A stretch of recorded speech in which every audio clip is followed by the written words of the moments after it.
ിലൂടെ കടന്നു പോകുന്നത്. അപ്പം നമ്മൾ എന്ത് ചെയ്യുക, എല്ലാവരും ഒരേ മനസ്സോടെ ക്ഷമയോടെ കാര്യങ്ങൾ മനസ്സിലാക്കിക്കൊണ്ട് മുന്നോട്ട് പോവാം, എല്ലാം കിട്ടും. ഓക്കെ, ഹരേ കൃഷ്ണ. എല്ലാവരും റിപ്ലൈയും തരൂ കേട്ടോ. അതിൻ്റെ ഇടയ്ക്ക് ഇവരെ രണ്ടുപേരെ കാര്യങ്ങൾ നോക്കണം, പ്രാർത്ഥിക്കാൻ മെസ്സേജ് ഇടുന്നവർക്ക് വേണ്ടി പ്രത്യേകം ജപിക്കണം, ഒത്തിരി കാര്യങ്ങളുണ്ട്. എന്നാലും ഞാൻ ഹാപ്പിയാണ്. നിങ്ങൾക്കൊക്കെ വേണ്ടിയിട്ട് എന്താ പറയുക, സർവീസ് ചെയ്യാൻ പറ്റുക എന്ന് പറയുന്നത് വളരെ സന്തോഷമുള്ള കാര്യമാണ്, ഒരുപാട് സന്തോഷമുള്ള കാര്യമാണ്. ഓക്കെ, സത്യം പറയുകയാണെങ്കിൽ എനിക്കിപ്പോൾ ഇവിടെ ഇങ്ങനെ ഇരിക്കുമ്പോൾ ഉറക്കം വരുന്നു. വെറുതെ പറയല്ല, നന്നായിട്ട് ഉറക്കം വരുന്നുണ്ട്. ഒന്നാമത് ഏകാദശിയാണ്, നമ്മൾ ഭക്ഷണമൊന്നും കഴിക്കാതെ. എനിവേ, നമുക്ക് ക്ലാസ് സ്റ്റാർട്ട് ചെയ്യാം. ജയ് ഗുരുദേവ്, ഹരേ കൃഷ്ണ. യുധിഷ്ഠിരൻ്റെ വിഷമാവസ്ഥ. എന്താണ് യുധിഷ്ഠിരന് ഇത്രയും സങ്കടം? എന്താണെന്ന് വെച്ച് കഴിഞ്ഞാൽ, സഞ്ജയം പോയതിന് ശേഷം യുധിഷ്ഠിരന് മനസ്സിന് വല്ലാത്ത വിഷമം വന്നു. കാരണം ഒരുപാട് കാര്യങ്ങൾ സഞ്ജയനോട് സംസാരിച്ചു, അല്ലേ, ഒത്തിരി സംസാരിച്ചു. അപ്പോൾ യുധിഷ്ഠിരൻ നോക്കുമ്പം സഞ്ജയൻ പോയി. അങ്ങനെ യുധിഷ്ഠിരൻ എന്ത് ചെയ്തു, അനുജന്മാരെയൊക്കെ വിളിച്ചിട്ട്, പ്രണാമം പ്രഭു, അനുജന്മാരെയും രാജാക്കന്മാരെയൊക്കെ വിളിച്ചിട്ട് പറഞ്ഞു, ഈ ഒരു വിഷമ സമയത്ത് നമ്മളെ രക്ഷിക്കാൻ വേണ്ടി കൃഷ്ണനെ തന്നെ നമുക്ക് അഭയം പ്രാപിക്കാം, അല്ലേ? ഭീഷ്മരോടും ദ്രോണരോടും മറ്റു ഗുരുജനങ്ങളോടും യുദ്ധം ചെയ്യുന്നത് ശരിയല്ലെന്നാണ് എനിക്ക് തോന്നുന്നത്. അവരൊക്കെ നമ്മുടെ ഗുരുക്കന്മാരാണ്. അപ്പം അവരോട് നമ്മൾ യുദ്ധം ചെയ്യുന്നത് ശരിയല്ല. ആര് പറയുന്നു? യുധിഷ്ഠിരൻ പറയുന്നു. നമ്മൾ എങ്ങനെയാണ് അവരോട് യുദ്ധം ചെയ്യുക? അതുകൊണ്ട് യുദ്ധമില്ലാതാവാൻ എന്തെങ്കിലും വഴിയുണ്ടോ എന്ന് നമുക്ക് കൃഷ്ണനോട് ചോദിക്കാം. എന്തെങ്കിലും വഴിയുണ്ടോ എന്ന് കൃഷ്ണനോട് നമുക്ക് ചോദിക്കാം. എല്ലാവരും കൂടെ ചേർന്നിട്ട് എന്ത് ചെയ്തു? ഭഗവാന്റെ അടുത്തേക്ക് ചെന്നു. ധർമ്മപുത്രർ പറഞ്ഞു, ഭഗവാനെ, അങ്ങാണ് ഞങ്ങൾക്ക് ആശ്രയമായിട്ടുള്ളത്. എല്ലാ ആപത്ത് ഘട്ടങ്ങളിലും ഭഗവാനാണല്ലോ ഞങ്ങളെ രക്ഷിച്ചിട്ടുള്ളത്, അല്ലേ? എല്ലാ ആപത്ത് ഘട്ടത്തിലും നമ്മളെ എല്ലാവരെയും രക്ഷിക്കുന്നത് ആരാണ്? ഭഗവാനാണ്. അതുപോലെ ഈ വിഷമഘട്ടത്തിലും അങ്ങയുടെ സഹായമാണ് ഞങ്ങൾക്ക് വലുത്. സഞ്ജയൻ വന്നിട്ട് ധൃതരാഷ്ട്രരുടെ സന്ദേശം എല്ലാം പറഞ്ഞത് കേട്ടില്ലേ? ധൃതരാഷ്ട്രർ എന്തൊക്കെയാ പറഞ്ഞു വിട്ടിരിക്കുന്നതെന്ന് സഞ്ജയൻ വന്ന് പറഞ്ഞത് എല്ലാവരും കേട്ടില്ലേ? ഞങ്ങൾക്ക് ഒന്നും വേണ്ട, ഒന്നും തരില്ല എന്നാണ് അവർ പറയുന്നത്. ഒന്നും തരാൻ അവർ റെഡിയല്ല. പാപബുദ്ധികളായിരിക്കുന്ന മക്കളുടെ അഭിപ്രായം കൊണ്ട്, പാപബുദ്ധികൾ അതായത് തെറ്റ് ചെയ്യുന്ന മക്കളുടെ മനസ്ഥിതി കൊണ്ട്, ആ മക്കളോടുള്ള അമിത വാത്സല്യം കൊണ്ട് അന്ധനായിരിക്കുകയാണ് ധൃതരാഷ്ട്രര്. അതെ, ബിന്ദുമ്മയുണ്ട്, ഞാൻ കൊണ്ടുപോരാ. ഒന്ന് ആലോചിച്ച് നോക്കിക്കേ. ഹേ മാധവ, സത്യത്തിനും ധർമ്മത്തിനും വേണ്ടി ഞങ്ങൾ എന്തുമാത്രം കഷ്ടപ്പെടുന്നു, എന്നിട്ടും ഞങ്ങൾക്കൊരു സമാധാനവും ഇല്ല ജീവിതത്തിൽ. ഞങ്ങൾക്ക് അർഹതപ്പെട്ട ഭൂമി പോലും തരില്ല, രാജ്യം പോലും തരില്ല എന്നാണ് പറയുന്നത് ഈ ധൃതരാഷ്ട്രരും ദുര്യോധനനും. ഒന്ന് ആലോചിച്ച് നോക്കിക്കേ. ഞങ്ങൾ ഈ 10-13 വർഷം കാട്ടിൽ കിടന്നിട്ട്, ഞങ്ങൾ പോട്ടെ, ഞങ്ങളൊരു 5 ആണുങ്ങളാണ്, ഞങ്ങളെ വിശ്വസിച്ച് ഞങ്ങളുടെ ഭാര്യയായി വന്ന പാവം പാഞ്ചാലിയും കാട്ടിൽ കിടന്നു. എത്ര സ്ഥലങ്ങളിൽ അവൾ അപമാനിക്കപ്പെട്ടു, എത്ര യുദ്ധങ്ങൾ നടത്തി. ഇതെല്ലാം സഹിക്കുകയാണ്. എന്തിനു വേണ്ടി? ധർമ്മത്തിന് വേണ്ടി. എന്നാൽ രാജാവാണെങ്കിലോ ധർമ്മം കാണുന്നില്ല, ധർമ്മത്തെ കാണുന്നില്ല. ലുബ്ധനായ രാജാവ് ഇനിയും വ്യാജം തുടങ്ങാനാണ് ശ്രമിക്കുന്നത്. ധൃതരാഷ്ട്ര മഹാരാജാവും ദുര്യോധനനും എല്ലാം കൂടെ അവർ ഭയങ്കര പിശുക്കിയ സ്വഭാവങ്ങളാണ്. അവർക്ക് ഇനി ഐശ്വര്യം വേണം, അവർക്ക് മറ്റുള്ളവർക്ക് അർഹതപ്പെട്ടതൊന്നും കൊടുക്കാൻ തോന്നുന്നില്ല. യുദ്ധം പല വിഷമങ്ങൾക്കും കാരണമായതുകൊണ്ട് എങ്ങനെയെങ്കിലും യുദ്ധം ഒഴിവാക്കണം. നമ്മുടെ ഭാഗത്തും കുറേ ആൾക്കാർ മരിക്കും, അവരുടെ ഭാഗത്തും മരിക്കും. ഇങ്ങനൊരു വൈരാഗ്യ ബുദ്ധിയൊക്കെ എന്തിനാണ്? അതുകൊണ്ട് ആ യുദ്ധം നമുക്ക് എങ്ങനെയെങ്കിലും ഒഴിവാക്കണം കൃഷ്ണ. ഇതാണ് ഞങ്ങളുടെ ആഗ്രഹം. എനിക്ക് അവകാശപ്പെട്ട പകുതി രാജ്യം ഇനി ദുര്യോധനാദികൾ തന്നില്ലെങ്കിലും കുഴപ്പമില്ല, 5 ഗ്രാമങ്ങളെങ്കിലും കിട്ടിയാൽ ഞങ്ങൾക്ക് തൃപ്തിയായിരുന്നു. ഒരു 5 ഗ്രാമങ്ങൾ തന്നാൽ മതി, അല്ലാതെ പകുതി രാജ്യമൊന്നും ഞങ്ങൾക്ക് വേണ്ട. അവിസ്ഥലം, മൃഗസ്ഥലം, മാഗന്ധി, വാരണാവതം. പിന്നെ അവർക്ക് ഇഷ്ടമുള്ള ഒരു ഗ്രാമം. അങ്ങനെ ഒരു 5 ഗ്രാമം തന്നോട്ടെ. എൻ്റെ ആ അഭ്യർത്ഥന പോലും കൃഷ്ണൻ അറിയോ, ഈ ധൃതരാഷ്ട്രർ അംഗീകരിക്കുന്നില്ല. ഞാൻ ഇത്രയും പറഞ്ഞിട്ട് പോലും ഈ ധൃതരാഷ്ട്രർ ഇത് അംഗീകരിക്കുന്നില്ല. എല്ലാത്തിനും അവകാശം അദ്ദേഹത്തിൻ്റെ മക്കളാണെന്നാണ് പറയുന്നത്. എല്ലാത്തിനും അവകാശം അദ്ദേഹവും അദ്ദേഹത്തിൻ്റെ മക്കളുമാണ്. നമുക്കൊരു അവകാശവും ഇല്ല പാണ്ഡവന്മാർക്ക്. ഇതിനേക്കാൾ വലിയൊരു ദുഃഖം എന്താ ഉള്ളത്? ഒരു ദുഃഖമില്ല. ഞങ്ങൾക്ക് അവകാശപ്പെട്ട ആ ഭൂമി പോലും ചോദിച്ചിട്ട് പോട്ടെ, ആ ഭൂമി വേണ്ട 5 ഗ്രാമങ്ങൾ ചോദിച്ചിട്ട് തരുന്നില്ലെങ്കിൽ പിന്നെ ഇതിനേക്കാൾ വലിയൊരു അപമാനവും വേദനയും എന്താ ഉള്ളത് കൃഷ്ണ? നമ്മളെയൊക്കെ ജീവിതത്തിൽ അതുപോലത്തെ പ്രശ്നങ്ങളുണ്ടല്ലേ. നമ്മൾക്ക് അവകാശപ്പെട്ടിരിക്കുന്ന വസ്തുവകകൾ മറ്റു പലരും പിടിച്ചു വെക്കും. എന്നിട്ട് അവരിങ്ങനെ ഐശ്വര്യത്തിന് വേണ്ടി ശ്രമിച്ചുകൊണ്ടിരിക്കുകയാണ്. ആലോചിച്ച് നോക്കൂ. എന്തിനു പറയണം, ഇന്നൊരമ്മ എന്നെ വിളിച്ചിരിക്കുന്നു. വല്ലാത്ത അവസ്ഥയിലാണ് ആ അമ്മ വിളിക്കുന്നത്. ആ അമ്മ വിളിച്ച് എന്നോട് പറയാണ്, മോളെ എന്നെ ഒന്ന് സഹായിക്കൂ. ഞാൻ ചോദിച്ചു ആരാണ്? ഇങ്ങനെ ഏതോ ഒരു സ്ഥലം പറഞ്ഞു, കോട്ടയത്തുള്ള. അവിടുന്നാണ്. ഞാൻ പറഞ്ഞു ഓ ആയിക്കോട്ടെ, അതിനെന്താ അമ്മ പറയൂ. എനിക്ക് അങ്ങനെ ഒന്നും വേണ്ട മോളെ, എൻ്റെ വീട്ടിലേക്ക് എന്തെങ്കിലും സാധനങ്ങളൊക്കെ കിട്ടുകയാണെങ്കിൽ നന്നായിരിക്കും. ഞാൻ പറഞ്ഞു വീട്ടിലേക്ക് എന്താ സാധനങ്ങൾ വേണ്ട അമ്മയ്ക്ക്? അല്ല ഈ ചോറൊക്കെ വെക്കാൻ എന്തെങ്കിലും സാധനങ്ങളെ. ഞാൻ പറഞ്ഞ് ഓ അത് ശരി, അമ്മയ്ക്ക് വേറെ ആരുമില്ലേ? ഭർത്താവ് മരിച്ചുപോയി. ഞാൻ പറഞ്ഞു ഓ അത് ശരി. വേറെ ബന്ധുമിത്രാദികൾ? ഓ അവരൊക്കെ അവരുടേതായ കാലത്തിലും ലോകത്തിലും ഒക്കെ. ഇനി അവരെ ഒന്നും ഞാൻ പോയി കണ്ടിട്ടും മിണ്ടിയിട്ടും ഒന്നും കാര്യമില്ല. എനിക്കിപ്പം അങ്ങനെ വലിയ ബുദ്ധിമുട്ടില്ല മോളെ, മഴ കാരണമാണ് പ്രശ്നമായത് എന്ന്. അപ്പം എനിക്ക് ഇവരുടെ സംസാരത്തിൽ എന്തോ ഒരു ഇത് തോന്നി. ഞാൻ പറഞ്ഞു മഴ കാരണം അമ്മയ്ക്ക് എന്ത് പറ്റി? അല്ല മഴ കൊണ്ട് എൻ്റെ പണിക്ക് പോകാൻ എനിക്ക് പറ്റിയില്ല. ഞാൻ ചോദിച്ചു അമ്മ എന്ത് ജോലിയാണ് ചെയ്യുന്നത്? ലോട്ടറി വിൽക്കുകയാണേ. ഞാൻ പറഞ്ഞു ആ അത് ശരി, ലോട്ടറി കച്ചവടമാണ്. ആ മോളെ ലോട്ടറി വിറ്റുകൊണ്ടിരിക്കുകയാണ്. അപ്പം മഴ കാരണം കുറച്ച് ദിവസങ്ങളായി എനിക്ക് ലോട്ടറി വിൽക്കാൻ പോകാൻ പറ്റിയിട്ടില്ല. ഞാൻ പറഞ്ഞു അമ്മയ്ക്ക് റേഷൻ കാർഡില്ലേ? മക്കൾ നല്ല നിലയിലെത്തിയാൽ പിന്നെ എവിടെയാ മോളെ റേഷൻ കാർഡെന്ന്. ഞാൻ പറയും മക്കള് എനിക്ക് മക്കളുണ്ട് മോളെ. ഞാൻ പറയാം എത്ര മക്കള്? ഒരു മോനുണ്ട്, പിന്നെ മോന് ഭാര്യയുണ്ട്. രണ്ടും എൻ്റെ മക്കളാണല്ലോ. ഞാൻ പറഞ്ഞു അതെ. അപ്പം ഞാൻ ചോദിച്ചു ആ മക്കൾ എവിടെയാണ് അമ്മ, എന്താ അവർ നോക്കാത്തത്? നമ്പർ തരൂ, ഞാൻ വിളിക്കട്ടെ എന്ന് പറഞ്ഞു. ഓ നമ്പർ എനിക്ക് അറിഞ്ഞൂടാ മോളെ, അവർ കമ്പ്യൂട്ടറിലാണ് വിളിക്കുകയെന്ന്. ഞാൻ പറഞ്ഞു കമ്പ്യൂട്ടറിലോ? അവർ കമ്പ്യൂട്ടർ കോളാ ചെയ്യുക മോളെ, അവരിവിടെയല്ല, അവരങ്ങ് പേർഷ്യയിലാ. ഞാൻ പറഞ്ഞു പേർഷ്യ എന്ന് പറയുമ്പം 1 മിനിറ്റ് കേട്ടോ, ഞാനേ ഇപ്പം നോക്കി പറഞ്ഞുതരാം, ഞാൻ എഴുതി വെച്ചിട്ടുണ്ടെന്ന്. ആ മകൻ എവിടെയാണെന്നറിയോ നിങ്ങൾക്ക്? UK. ഈ അമ്മ നാട്ടിൽ ലോട്ടറി വിൽക്കുന്നു. ഒന്ന് ആലോചിച്ച് നോക്കിക്കേ. ഞാൻ എന്ത് മറുപടി അവരോട് കൊടുക്കേണ്ടത്? അതും മകൻ എന്നല്ല പറഞ്ഞത്, മക്കള്.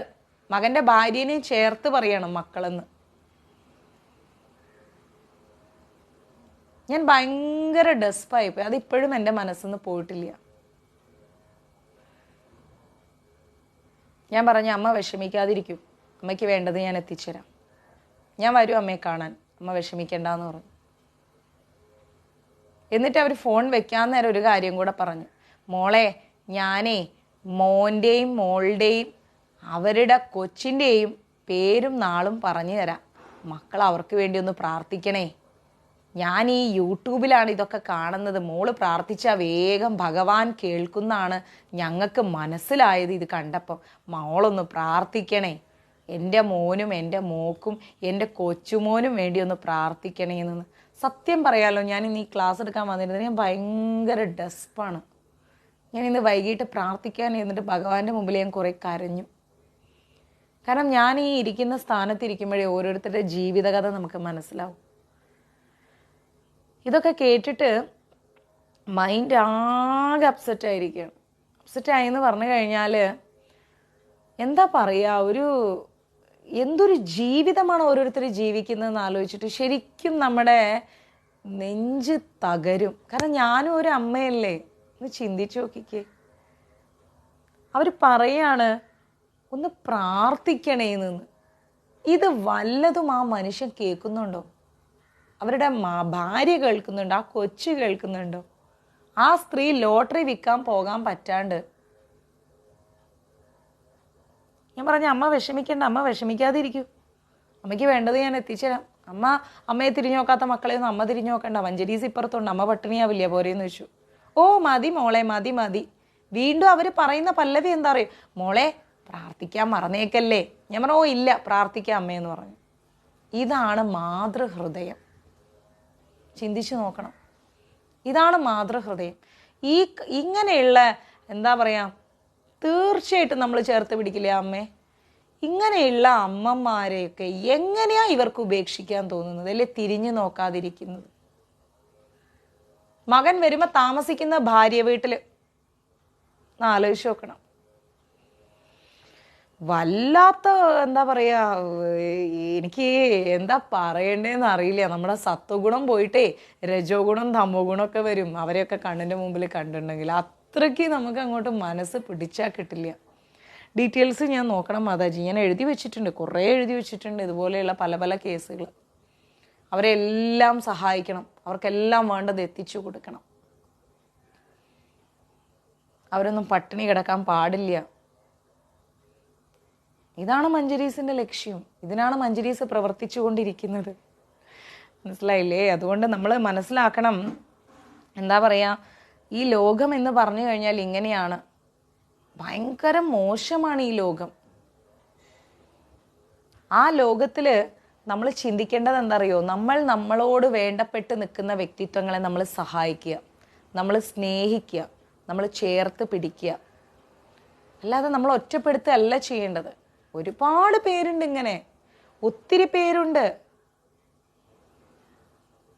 ഇപ്പൊ ആ 2 മക്കളും ആ അമ്മയും, ഞാൻ പറഞ്ഞില്ലേ ആ ബ്രാഹ്മൺ സ്ത്രീ, ആ മക്കൾ ഒരു ബിസ്ക്കറ്റ് ചോദിച്ചു കഴിഞ്ഞാൽ അവർക്ക് കൊടുക്കാൻ നിവർത്തിയില്ല. കാരണം എന്താ, അവരത്രയും 2000 കല്യാണം കഴിഞ്ഞ് കുറച്ച് കഴിഞ്ഞപ്പോഴത്തേക്ക് അവരെ ഭർത്താവുമായിട്ട് ഇഷ്യൂ ആയി.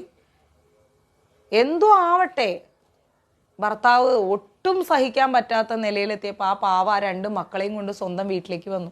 അന്ന് തൊട്ട് എല്ലാവർക്കും മുമ്പിലും തലകുനിച്ച് ജീവിക്കുകയാണ് ആ സ്ത്രീ. ഒന്ന് ആലോചിച്ച് നോക്കിക്കേ. സ്വന്തം ആഗ്രഹങ്ങൾ പറയാനോ ആ മക്കൾ എന്തെങ്കിലും ചോദിച്ചാൽ മേടിച്ചു കൊടുക്കാനോ അവർക്ക് നിവർത്തിയില്ല. ഈ മക്കളെ നോക്കാനുള്ളത് കൊണ്ട് പുറത്ത് ജോലിക്ക് പോകാനും പറ്റുന്നില്ല. ഒന്ന് ചിന്തിച്ചു നോക്കിക്കേ. ഈ 2 ആൺകുട്ടികൾ ഒരല്പം പഠിച്ച് വലുതായി കഴിഞ്ഞാൽ ആ അമ്മയുടെ അവസ്ഥ മാറും, ഉറപ്പായിട്ടും മാറും. മാറാതിരിക്കില്ല, ഉറപ്പായിട്ടും മാറും. അങ്ങനെയൊക്കെ കുറേ സാഹചര്യങ്ങളുണ്ട്. ആ സാഹചര്യങ്ങളെയൊക്കെ ഒന്ന് നമ്മൾ കൈ കൊടുക്കുക. നമ്മുടെ ഒരു ചെറിയൊരു കൈവിരൽ തുമ്പ് മതി അവർക്ക് എഴുന്നേറ്റ് ജീവിതത്തിലേക്ക് വരാൻ. എല്ലാവരും ഒറ്റപ്പെടുത്തുന്ന പോലെ നമ്മളും ഒറ്റപ്പെടുത്തി കഴിഞ്ഞാൽ പിന്നെ എന്താ ബന്ധം എന്ന് പറയുന്നത്? ഒരു ബന്ധവും ഇല്ല, അല്ലേ? നമ്മളെപ്പോലുള്ളവരെങ്കിലും ആ പാവങ്ങൾക്കൊരു കൈ കൊടുക്കണം. നമ്മുടെ കൈയിൻ്റെ ഒരു വിരൽത്തുമ്പ് മതി അവർക്കൊരു ദിവസം കഴിഞ്ഞു പോകാൻ, ഒന്ന് എഴുന്നേറ്റ് നടക്കാൻ. പക്ഷെ എനിക്ക് ചില പ്രത്യേക സാഹചര്യങ്ങൾ കൊണ്ട് അവരാരാണെന്ന് വെളിപ്പെടുത്താൻ പറ്റില്ല. കാരണം ഞാനത് വെളിപ്പെടുത്തി കഴിഞ്ഞാൽ അവർക്കും എനിക്കും അറിയാം ഭവിഷ്യത്തൊന്നുമില്ല. പക്ഷെ അത് ചില വ്യക്തികളെ അത് ശരിയാവില്ല. അതുകൊണ്ടാണ് ഞാനത് അവരാരാണെന്ന് വെളിപ്പെടുത്താത്തത്. അവരെങ്ങനെ ഈ ഒരു നിലയിലെത്തി, ഈ ഒരു പട്ടിണി പിടിച്ച നിലയിലോട്ട് എത്തി എന്നുള്ളതിൻ്റെ കാരണം അതാണ്.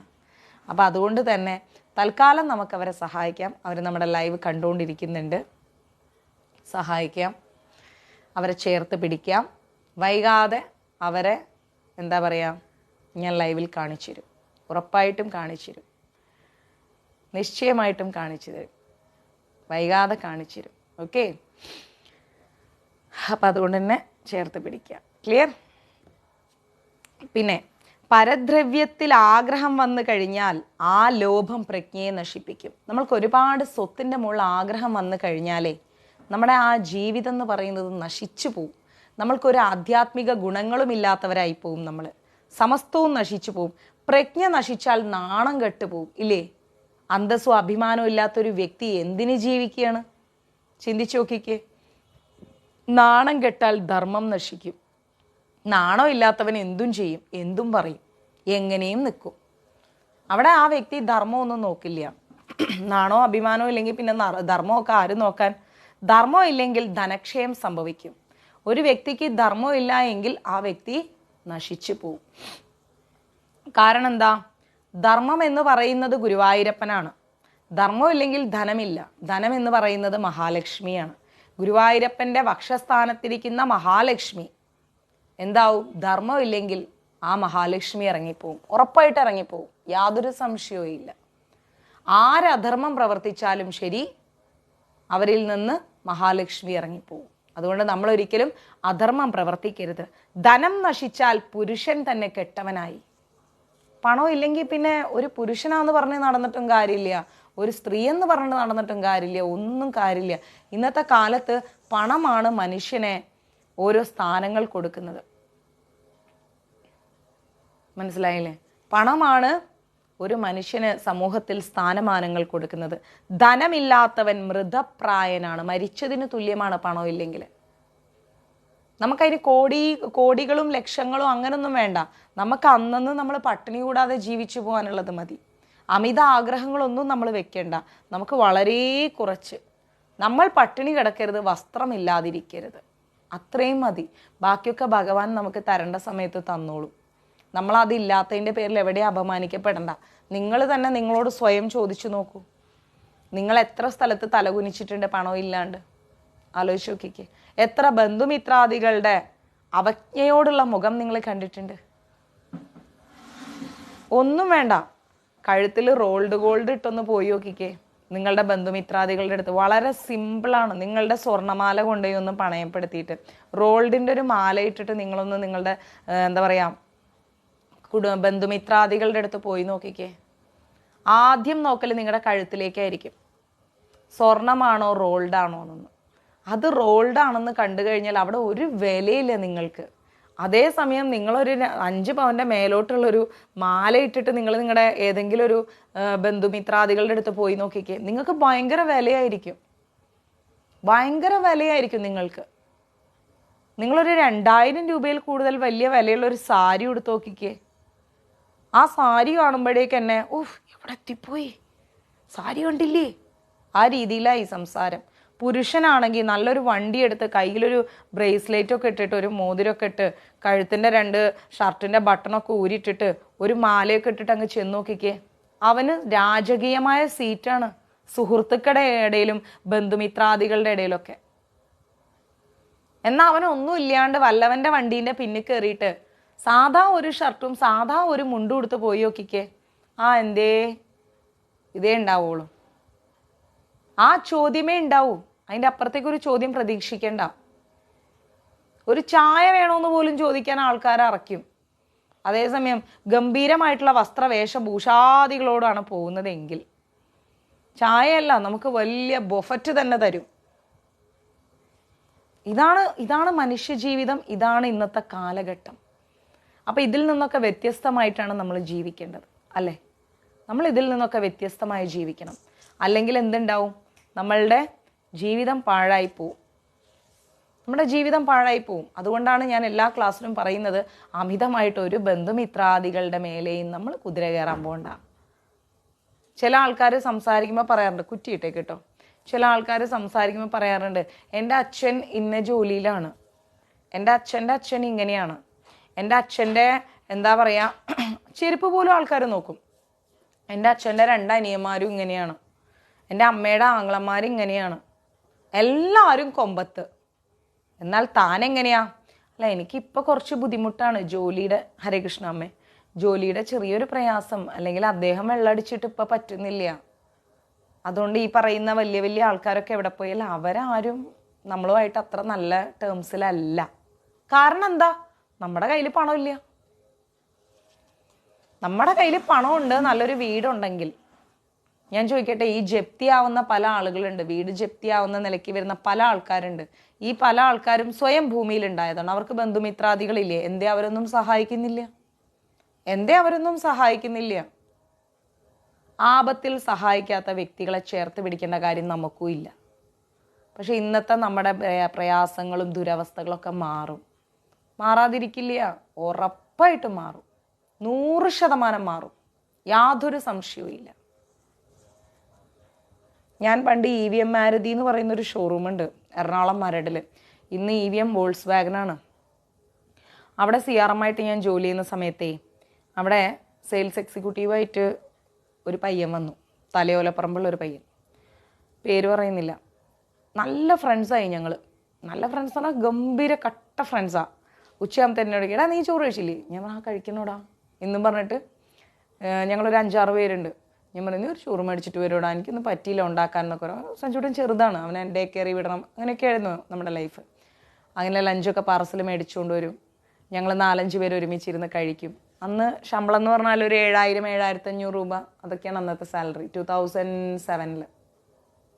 മാക്സിമം ഒരു ഇൻസെൻറ്റീവ് അടക്കം ഒരു 10-12, അതൊക്കെയാണ് നമ്മുടെ സ്കെയില്. അതിലെല്ലാം ഒപ്പിച്ച് മുന്നോട്ട് പോകണം. ചില സമയത്ത് ഒന്നും ഉണ്ടാവില്ല കയ്യിൽ. 10-ാം തീയതി ആകുമ്പോഴേക്ക് ഡ്രൈ ആയി. അപ്പം എടാ കാശുണ്ടോടാ, 2,000 രൂപയുടെ സാലറി കിട്ടിയാൽ തരാമെന്ന് പറയും. ഓ അതിനെന്താടാ ഞാൻ തരാം എന്ന് പറയും. കാരണം നമ്മൾ ഫാമിലി റൺ ചെയ്യുന്ന ആൾക്കാരാണ്. അങ്ങനെ ഇങ്ങനെയൊക്കെ ഒപ്പിച്ച് പോണു. അങ്ങനെയൊക്കെ കൂടെ അങ്ങോട്ടും ഇങ്ങോട്ടൊക്കെ മേടിക്കുകയും കൊടുക്കുകയും ചെയ്യും. എന്നിട്ട് ഞാൻ എപ്പോഴും പറയും എന്നാടാ ഈ കഷ്ടപ്പാടൊക്കെ ഒന്ന് തീരുക, വേറെ വല്ല പണിക്കും പോയാൽ മതി എന്ന്. രാവിലെ മനുഷ്യൻ വരും, രാത്രി ആവോളം കിടന്ന് തലകുത്തി മറിയും. എന്നിട്ട് മാസം അവസാനം കിട്ടുന്നതോ 1-ാം തീയതി കിട്ടിയാൽ 5-ാം തീയതി ആകുമ്പോഴേക്കും എല്ലാം തീർന്നു, ബാക്കി 25 ദിവസം പിച്ചെടുത്തിരിക്കണം എന്നൊക്കെ പറഞ്ഞിങ്ങനെ എല്ലാവരും അങ്ങനെ പോവും.